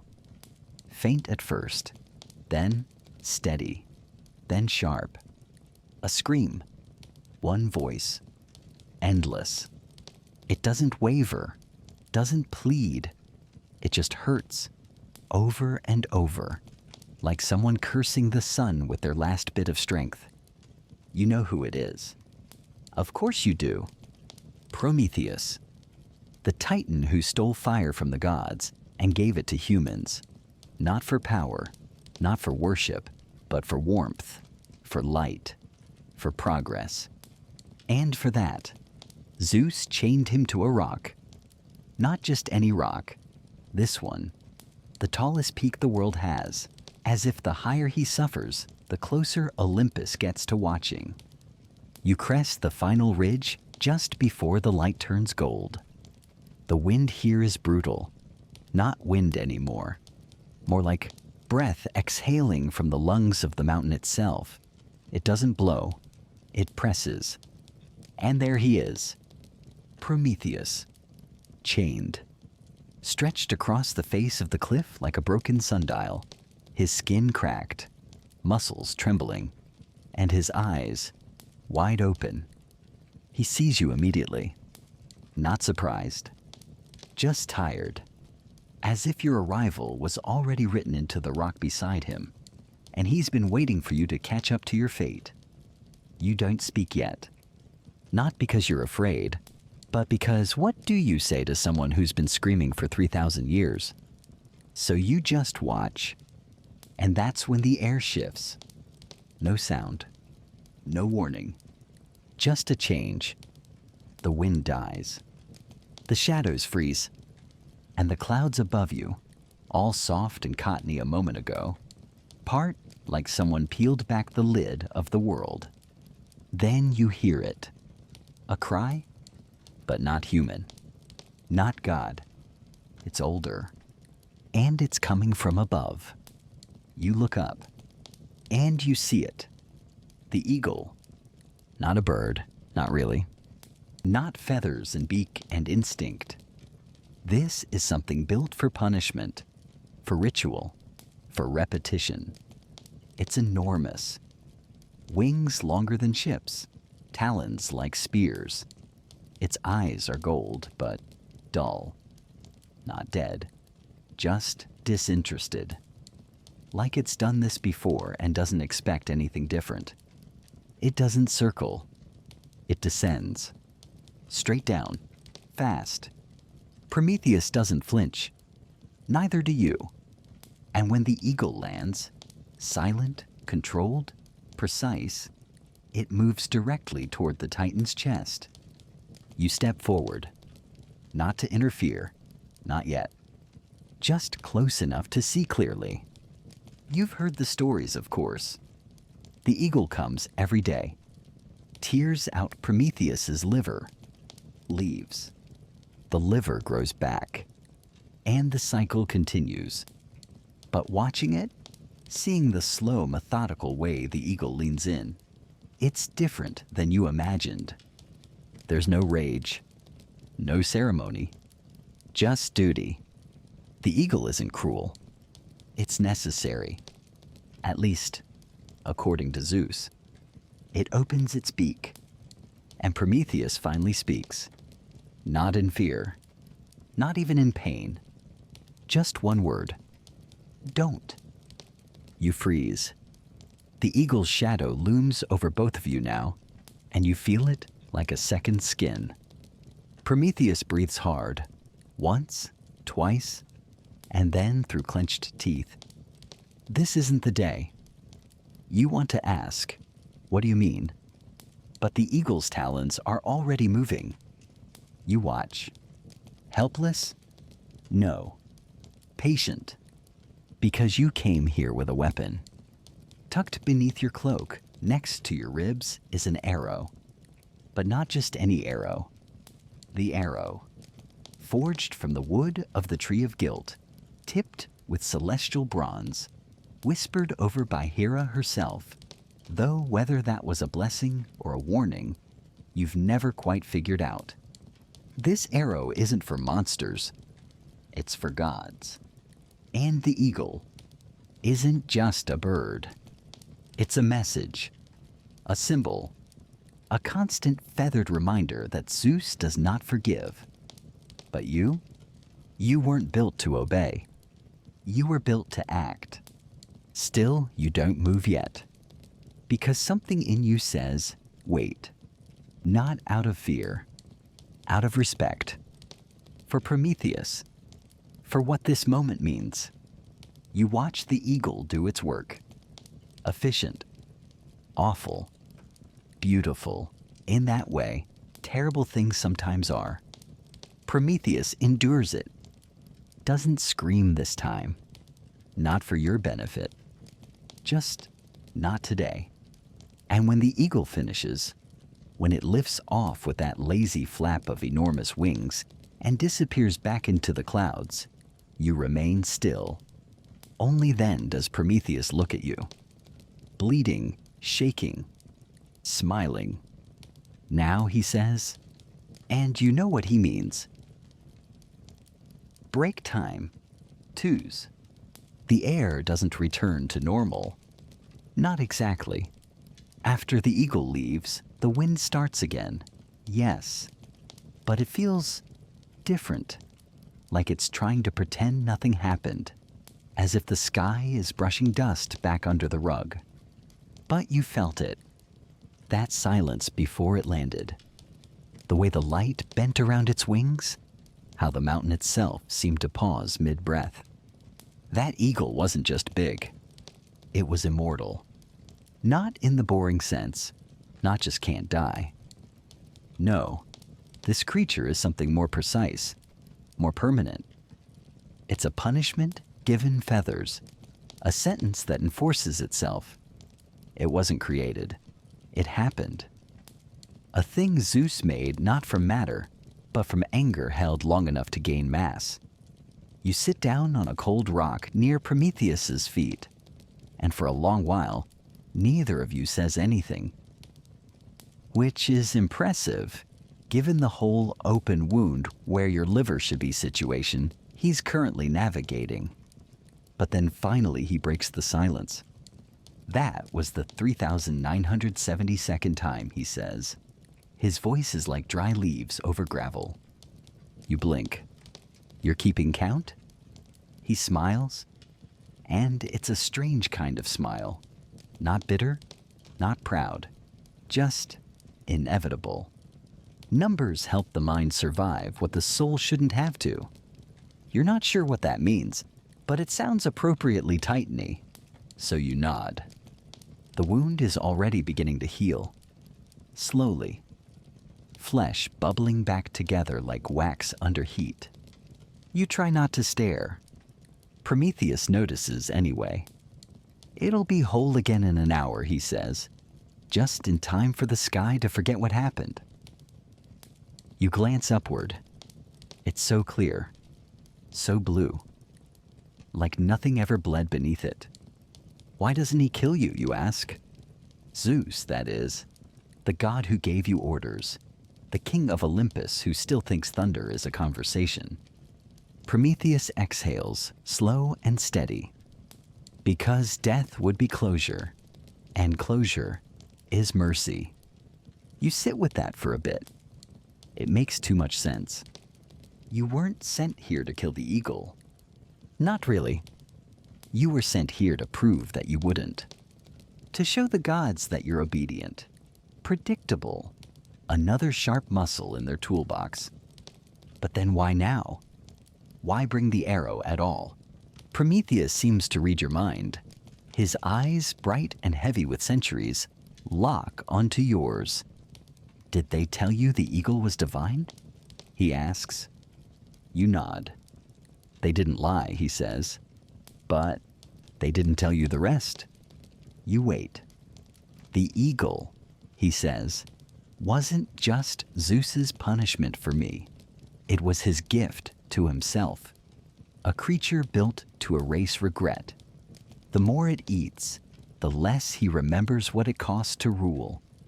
You frown. You're saying the eagle's not just torturing you, it's erasing him. Prometheus closes his eyes. Why do you think it comes every day? The pain isn't for me anymore. It's become ritual, sacrifice. Zeus has convinced himself that my suffering makes the world stable. You let out a low breath. And if I kill it? Prometheus opens his eyes. You remind the world what rebellion feels like. Silence stretches between you. You don't mind. You're used to missions with clear endings. Slay this, lift that, bring back proof. But this? This isn't a labor. It's a decision. The eagle isn't your enemy. It's a mirror. And the question is, what do you want to see reflected? You reach under your cloak. Touch the arrow. It thrums against your skin. Not warm, not cold, but alert. Like it knows the kind of target you're thinking about. You've only got one shot, Prometheus says softly. Make it count. You stand.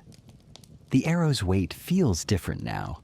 Not heavy, just real.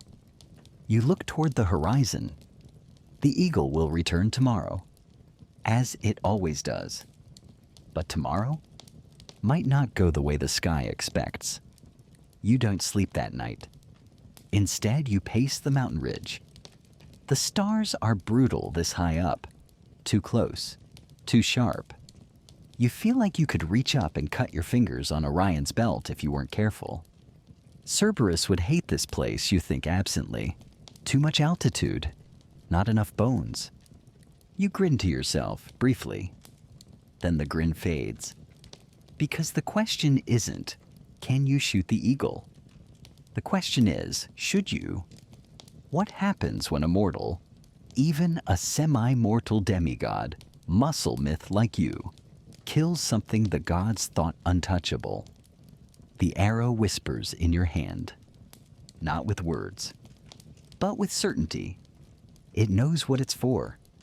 And it's waiting for you to decide if you do too. The horizon blushes pink. Dawn. And you hear it again. That cry. Not screeching, not angry. Just inevitable. Like a bell tolling across time. The eagle returns. You crouch. Draw the bow. One breath. Two. The wings slice the clouds open like parchment. Your hands are steady. Your heart? Less so. And that's okay. Because this isn't about bravery. It's about choice. You notch the arrow. Aim just beneath the sun. And wait. Break time, aberti. Twos. You don't blink. The eagle dips into view, and everything else fades. No wind, no mountain, no Prometheus groaning behind you as his wound reopens for the 3,973rd time. Just this shape, vast, inhuman, perfect. Its wings catch the sunlight in a way that feels staged. Like the world wants you to remember this moment as more than just a shot, as something mythic. You can feel the tension in your arms, not pain, expectation. Your muscles know this is different. Not like the Hydra, not like the boar, not like the weird thing with the golden apples where nobody really told you what was happening. This is clean. One shot. One truth. You pull the bowstring to your cheek. The arrow hums. You've never heard an arrow do that before. Not a sound exactly. More like a feeling behind your teeth. A reminder that this isn't wood and metal. It's intention. And that eagle. That thing soaring above, about to repeat its divine chore for the 10,000th time. It's a symbol, a message, and you are about to answer it. You exhale, and you release. The arrow moves faster than thought, faster than guilt, faster than approval, faster than Zeus's lightning. It rises, not in an arc, not in hesitation, but like it wants to hit, like it was born for this moment. It pierces the air with a sound no mortal should ever hear. The eagle notices it too late. Its head turns. Its eyes widen. And then, impact. It doesn't explode. It doesn't scream. It just stops flying. The wings crumple. The body buckles. It doesn't fall like a bird. It falls like a truth that stopped working. It hits the mountain with a force that shakes everything loose. Stone cracks. Clouds scatter. Even Prometheus gasps. Not in pain this time, but in awe. You stare. Ball lowered. Arrow gone. Eagle down. And for a long, impossible second, nothing happens. No lightning. No thunder. No godly tantrum. Just the slow realization that you did something that wasn't supposed to be possible. Then the wind comes back.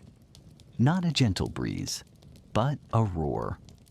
A pressure wave that knocks you to one knee and sends your hair whipping sideways. Prometheus screams. But this time, it's not pain. It's laughter. Raw, wet, disbelieving. You did it. He shouts, almost choking. You, madman, you actually did it. The sky rumbles above you. You look up. Still no lightning. Still no Zeus. But something is watching. You can feel it. A shift in the atmosphere. Like someone threw open a door you didn't know was there. Olympus knows. And Olympus is deciding how angry it wants to be. Prometheus is still laughing when you approach the eagle's body. It's enormous up close, bigger than it looked from above. Its feathers shimmer even in death with something unreal. Not magic, not divine, just wrong. Like it doesn't belong on this side of the mountain. You kneel beside it. It isn't bleeding. It isn't decaying. It's just still. Like the universe finally ran out of ways to animate this particular metaphor. You reach out, touch the tip of one feather, and that's when you feel it. A whisper, no voice, just memory. The eagle remembers everything it ever saw, and some part of it, whatever's left inside, is now remembering you. You snatch your hand back. The mountain is quiet again, but not peaceful. There's a hole in the sky now. Not literal, just a sense that something fundamental has been unplugged. The engine of divine punishment? Turned off. And what's left? Just a titan in chains and a man with a bow. You turn. Prometheus looks older, Or maybe it's the first time you're seeing him not writhing in agony. His face has room for emotion now, and the emotion is complicated. Relief, sadness, a kind of awe he probably hasn't felt since the stars were young. "You've changed the world," he says. You shake your head. "I just shot a bird." He smiles. "You shot permanence, and you hit it square in the heart." You sit beside him again. The sky overhead is bluer than it's been in centuries. No wing shadow, no cycle of horror coming in to reset the agony. Just sun, just silence. He turns to you. "What do you think comes next?" You don't answer, because the truth is, you have no idea. You weren't promised glory for this. There's no throne at the end of the path, no celebration from the gods, probably the opposite. You did this because someone had to. And now you sit at the top of the world, next to a dying myth that just got resurrected. Not by faith, but by defiance. A part of you wonders if Zeus will strike you down in your sleep. But another part, it's already smiling. Because now Olympus has a problem. You just made their punishment mortal, which means the next myth might belong to you. Break time tumultuous. The wind finally calms down. You expected it to scream for days, to rage, to tear the sky open in retaliation, but instead, it settles. Like the world is exhaling after holding its breath for too many lifetimes. The eagle's body hasn't moved. It still lies crumpled near the cliff's edge, one wing bent beneath it like a fallen banner. The shimmer is fading from its feathers, not fast but noticeably. With every passing minute, the immortal is becoming ordinary. Prometheus watches it without blinking. And you watch him. Not out of curiosity, but out of something more uncomfortable. Responsibility. Because now the question isn't what comes after the eagle. It's what comes after this. You stand slowly, stretch the stiffness from your back, and walk back to where your pack lies, nestled in a little crack of rock. You didn't bring much. Food, water, bandages, a spare cloak, and one other thing. The arrow's twin. Yes. There's a second one? You didn't mention it to Prometheus. You haven't told anyone. Mostly because you weren't even sure it was real. Hephaestus gave it to you once, years ago, during a quiet moment between labors. Said it was a gift. Said it was insurance. Said you'd know when to use it. And then he made you swear never to show it to the gods. You unwrap it now, slowly. It looks like the first. Same shaft of sacred wood. Same unnerving hum when you touch it. But the head is different. Not bronze. Something darker. Smoother. Almost translucent. Prometheus sees the glint and tilts his head. "What's that?" he asks. You shrug. "A problem for later." He snorts. You sit again, holding the arrow across your lap. Prometheus speaks softly. "You're wondering what you just started." You nod. And you are. Because it's never just one act, is it? Never just a shot, a fall, a quiet moment of rebellion. There's always a second ripple, a third, 100th. The eagle falling might be the end of his torment, but it could be the start of yours. You ask him, "Why didn't the gods stop me?" Prometheus's smile is thin. "Because they didn't believe you would do it." You raise an eyebrow. "They thought you were, what, obedient?" He shrugs as best he can, given the chains. "No. They thought you were tired." You pause. That's worse somehow. Because they're not wrong. You were tired of quests, of glory, of being pointed like a weapon and sent after things people are too scared to face. But maybe that tiredness is exactly why you finally acted. Because there's a special kind of rebellion that only exhaustion can birth. When you've done everything they asked, when you've bent until your spine feels like a bowstring, when you've smiled through blood and smiled through orders and smiled through loss. Eventually the smile cracks, and you shoot something you were never supposed to aim at. Prometheus watches you like he already knows where your thoughts are headed. You're wondering if this means war, he says. You shake your head. No, I'm wondering if they'll pretend it doesn't. He chuckles. That's worse. And he's right. Because now Zeus has to make a decision. If he strikes you down, he admits fear. If he ignores you, he invites more rebellion. And if he does nothing, then you become the story. You, Heracles, son of a god, killer of monsters, breaker of chains, you become the hero who shot down Zeus's eagle. And if you can do that, what else might be possible? You glance down at the second arrow. Its quiet weight makes your fingers twitch. You don't even know what this one does. But somehow you already know it's not for an eagle. Prometheus sighs beside you. The wound on his chest has sealed completely now. Not even a scar. His breath is easier. He looks younger. Not in his body, in his eyes. That constant flicker of pain? Gone. It's disorienting. Does it feel real, you ask him? He nods once. Not yet. You both sit in silence again. The mountain is quiet in a way it hasn't been in centuries.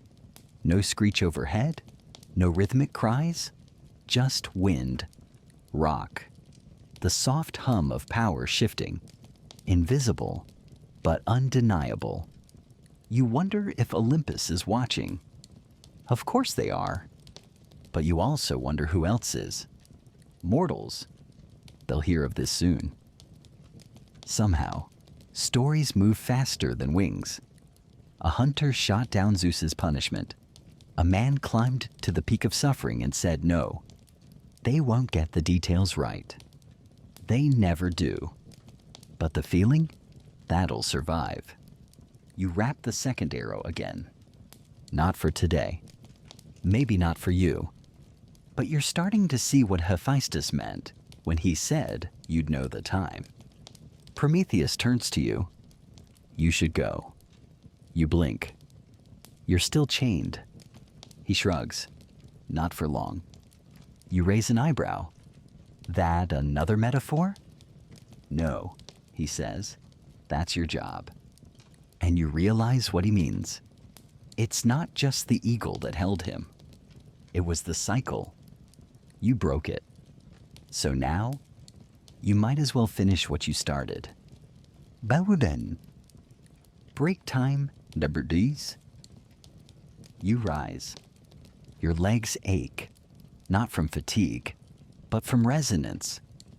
Like your body is still adjusting to the idea that something this ancient, this eternal, could end with one clean shot. Like the story hasn't fully caught up with the reality yet. Prometheus doesn't ask again. He just watches as you walk toward the rock face. The chains don't look special. No glow. No enchantment you can see. Just iron. But you know better. These weren't forged by blacksmiths.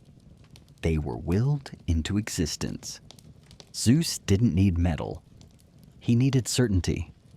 Chains that were less about holding the body and more about binding the lesson. You circle Prometheus once. There's no keyhole. No visible weakness. Only links thick as your thigh, coiled around him like a god's idea of art. I've torn apart mountains, you mutter. But this... Prometheus raises an eyebrow. It's not about force. You nod. Because of course it isn't. That would be too easy. You crouch beside one of the bindings and press your hand against it. It's warm, alive almost. It hums like the arrow did. Except this isn't agreement. It's resistance. These chains don't want to break. They want to warn you. You remember the last time you broke something divine. The golden apples. They had a taste of forever in them, but the tree didn't like being robbed. The boar from Erymanthos. It screamed in a way no animal should. You've learned that divine things don't die quietly. And this?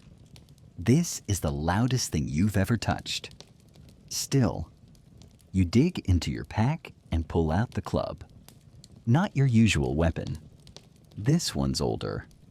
A gift from a wood nymph, long gone now. It's heavy and cracked and plain, but somehow more true than anything forged in Olympus. You raise it, and for a second, just a heartbeat, you hesitate. Because breaking the eagle, that was symbolic. But breaking the chains, that's open rebellion. That's saying Zeus doesn't get to hold on to his grudges forever. That's saying enough.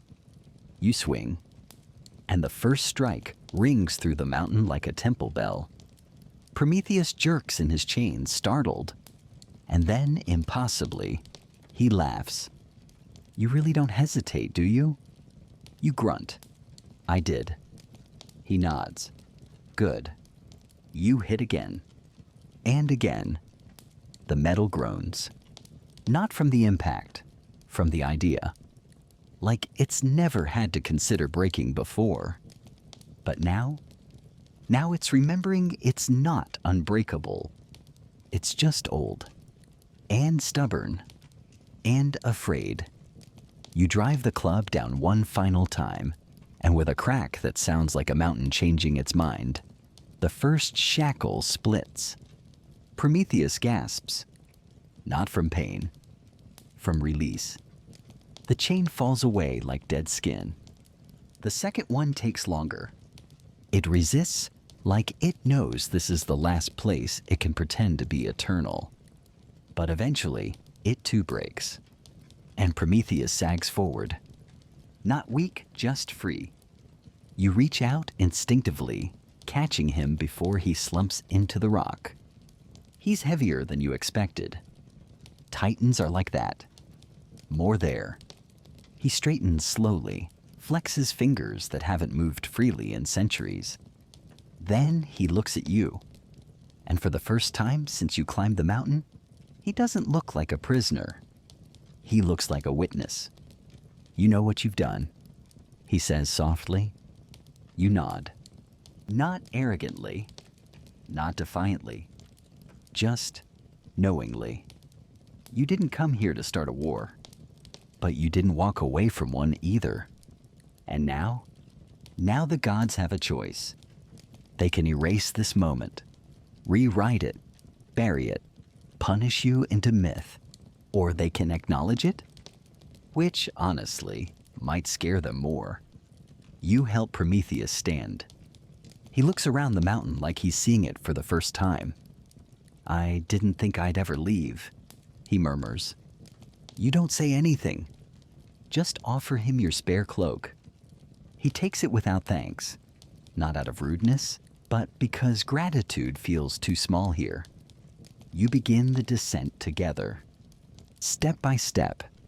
No eagle above. No chains at your back. Just silence. And something that might be beginning. At one point, Prometheus asks, "Do you think the world will understand?" You glance at him. Understand what? That freedom costs something. That peace is not silence. That sometimes the only way forward is through defiance.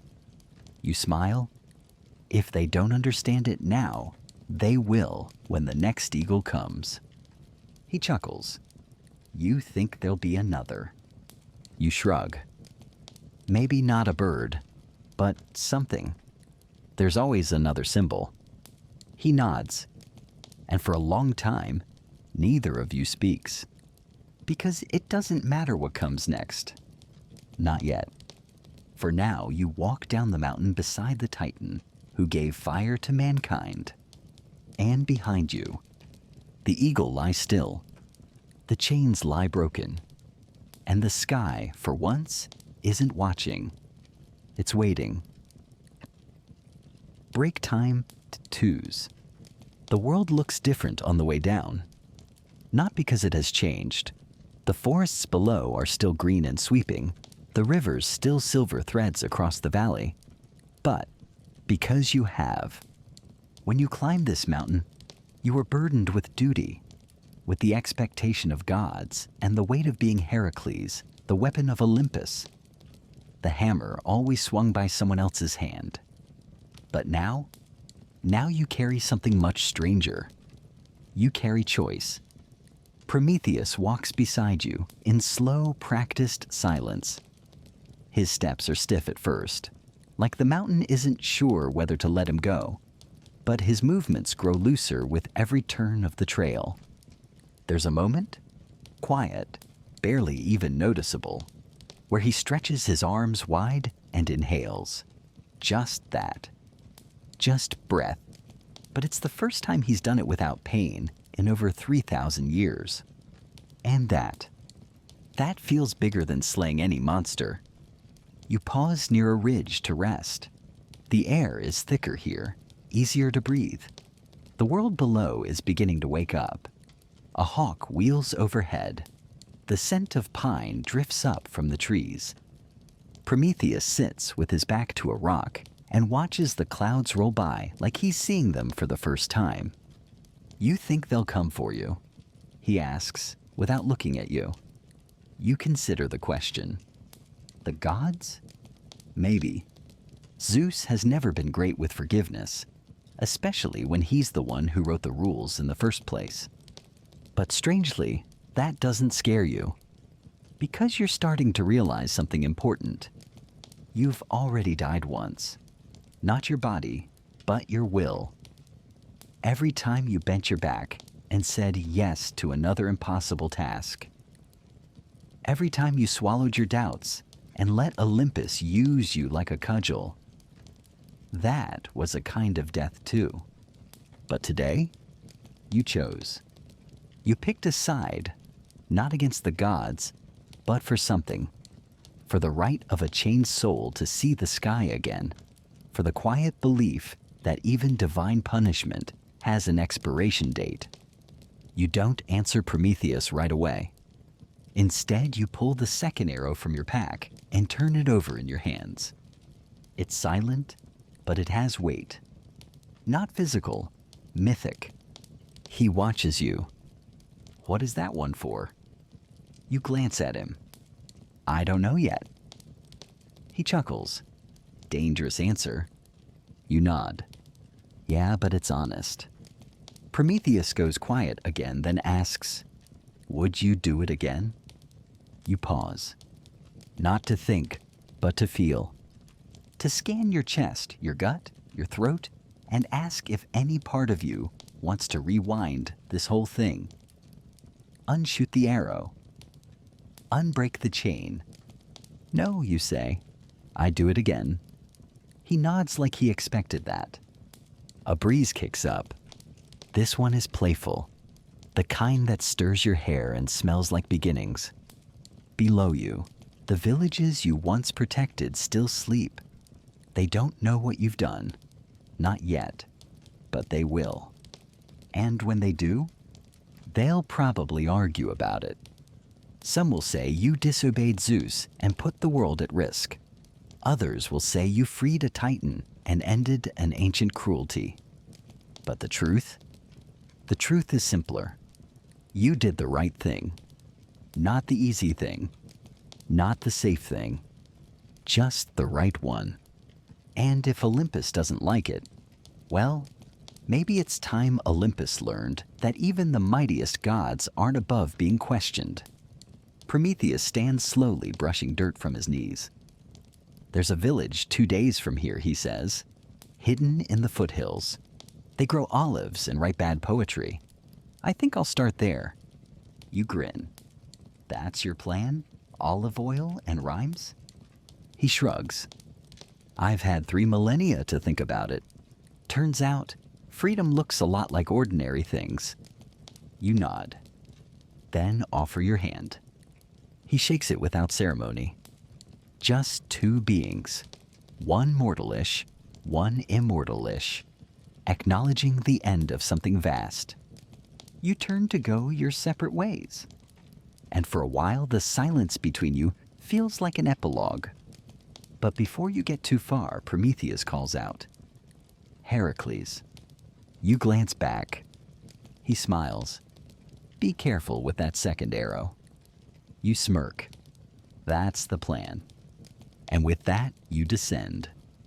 Alone now, but lighter.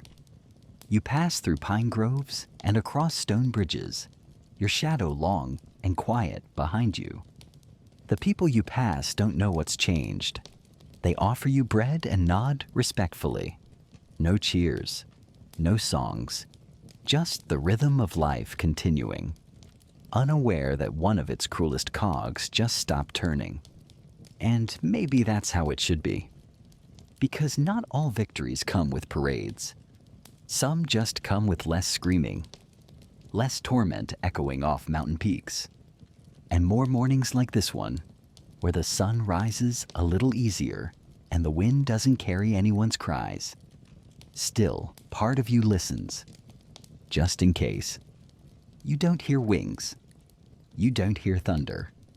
You only hear the rustle of leaves and the faintest laughter on the breeze. Not from a god. Not from you, but from someone finally allowed to laugh without bleeding. And that is enough. Break time dedues. You don't head home. Not yet. Something in you resists the idea of returning to the familiar after what you've done. Your house, small, quiet, perched above the olive groves, will still be there. But the person who lived in it, that version of you, he's gone. So instead you walk. Not aimlessly, not exactly. You're letting the road decide for you now. Dirt paths, goat trails.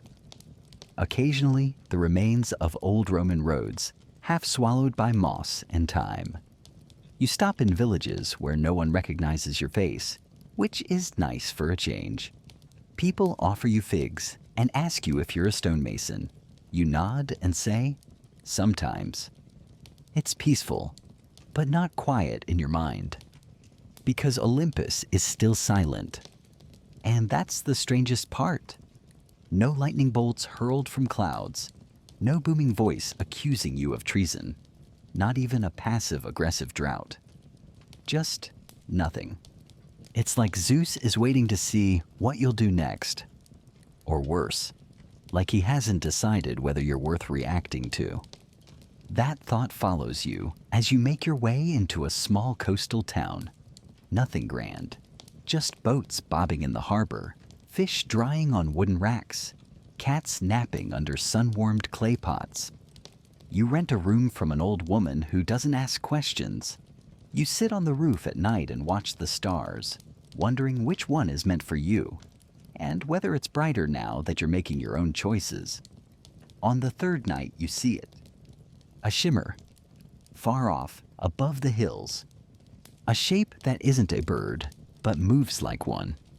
Not the eagle, but something else. You don't move. You don't blink. You just wait. The shape circles once, slowly, deliberately, then disappears behind a bank of clouds. And suddenly, you're not alone on that rooftop. A voice behind you says, "Nice shot, by the way." You turn. Athena. Of course it's Athena. Wearing travel clothes, hair tied back, a sword at her hip, but not drawn. She sits beside you like it's the most normal thing in the world. Did he send you? You ask. She shrugs. Sort of. You raise an eyebrow. He wanted to send Hermes, she adds. But we both agreed that would be unproductive. You snort. So you're here to punish me? She shakes her head. I am here to see what happens next. You study her face. No anger, no condescension. Just that calm, calculating gaze, like she's already 5 moves ahead and waiting to see if you catch up. You know why I did it, you say. She nods. It was overdue. That surprises you. You agree? She gives a slow, tired smile. Zeus builds cages and forgets that cages rust. That eagle, it stopped being justice a long time ago. It became maintenance, and you broke the routine. You wait for the but. She doesn't say it. Instead, she reaches into her cloak and pulls out something small. A bronze feather, the size of a knife. It hums. You take it. It's warm. What is it, you ask? A choice, she says. If you want to give the eagle back, this will do it. You blink. Why would I want to bring it back? She doesn't flinch. Because something will take its place. And if you let Olympus choose, it'll be worse. You look at the feather. It vibrates gently in your palm, like a heartbeat waiting for a command. You ask, and if I don't use it? Athena shrugs. Then you let the world learn how to live without fear. She stands. You broke a myth, Heracles. Now you have to decide whether to replace it or let people imagine something better. You nod. She steps back into the shadow, and then she's gone. Just like that. You stay on the roof until morning. The feather is still in your hand. The second arrow lies in your pack. And now, you have 2 things no demigod should ever be allowed to carry at the same time. Power and freedom. Because now it's your myth to write. No more labors. No more punishments. Just the long, patient work of deciding what kind of world you want to help shape. A world where eagles devour livers forever? Or a world where we let fire go free and trust that mortals might know what to do with it? The feather hums once more, and you close your fingers around it. Not to hide it, just to hold. For now. Break time, 2s. You leave the town before sunrise. No fanfare, no farewell. Just a quiet departure down a dewy road lined with olive trees that lean in like old men trying to listen. The feather is tucked into your cloak. The second arrow rides in your pack. You're not sure where you're going next, only that you're not finished. The road winds east, then higher. You take it without thinking, feet remembering something your mind hasn't caught up to yet. And as you climb, the air sharpens, grows cleaner. There's a hush to the mountains this time. Not silence, permission. By midday, you reach the ridge where you first met Prometheus. He's long gone, of course. But the shape of his old prison is still here. The stones still scorched from centuries of the eagle's landings. The cliff still chipped from where the body fell. And in the middle of it all? Nothing. No bones. No feathers. Not even ash. It's as if the world finally admitted it was tired of remembering. You sit. You take out the feather. Hold it up to the light. It flickers.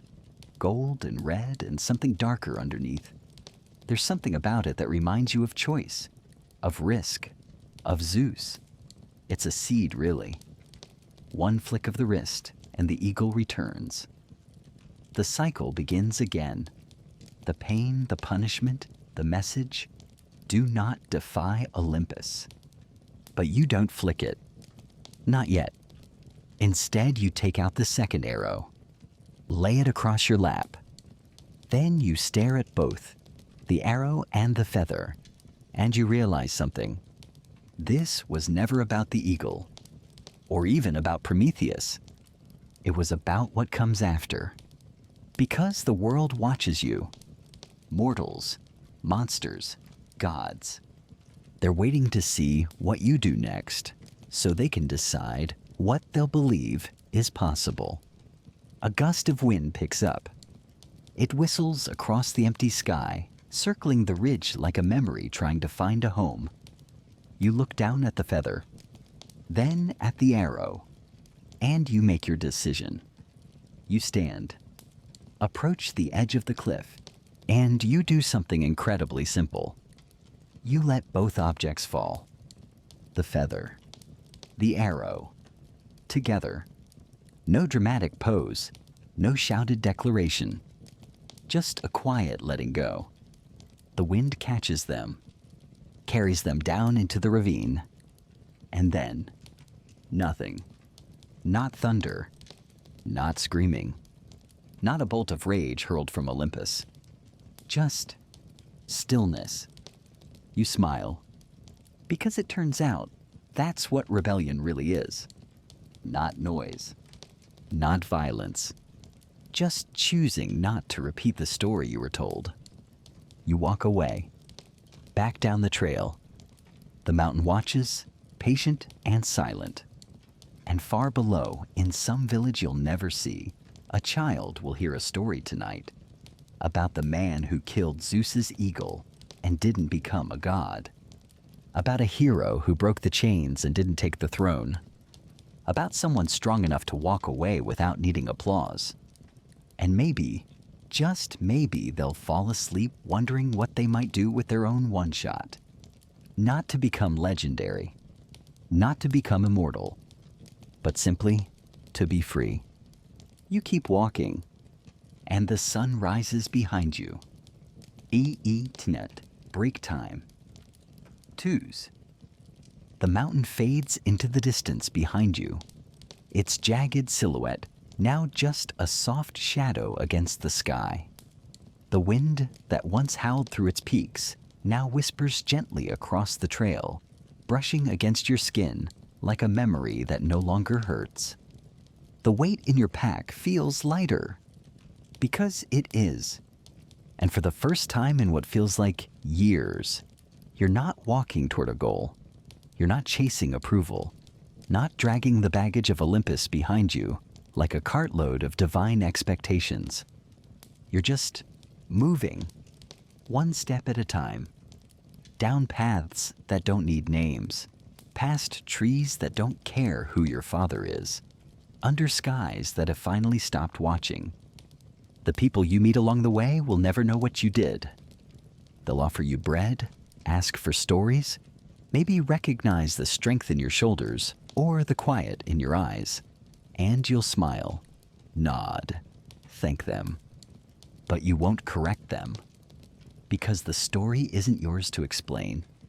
It's theirs to imagine. And that's enough. The world doesn't need another myth. It needs space. Room for new shapes, new sounds, new silences. You breathe deep. The kind of breath that doesn't carry weight. Just air. And for once, the air tastes like tomorrow.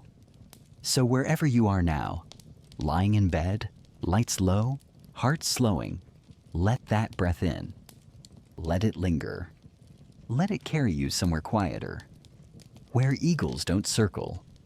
Where chains don't tighten. Where stories can end and begin again without needing anyone's permission. The kind of place where you can finally rest. Softly. Safely, without fear, because tonight the mountain is empty. The sky is watching, but kindly. And you're free. Sleep well, brave one.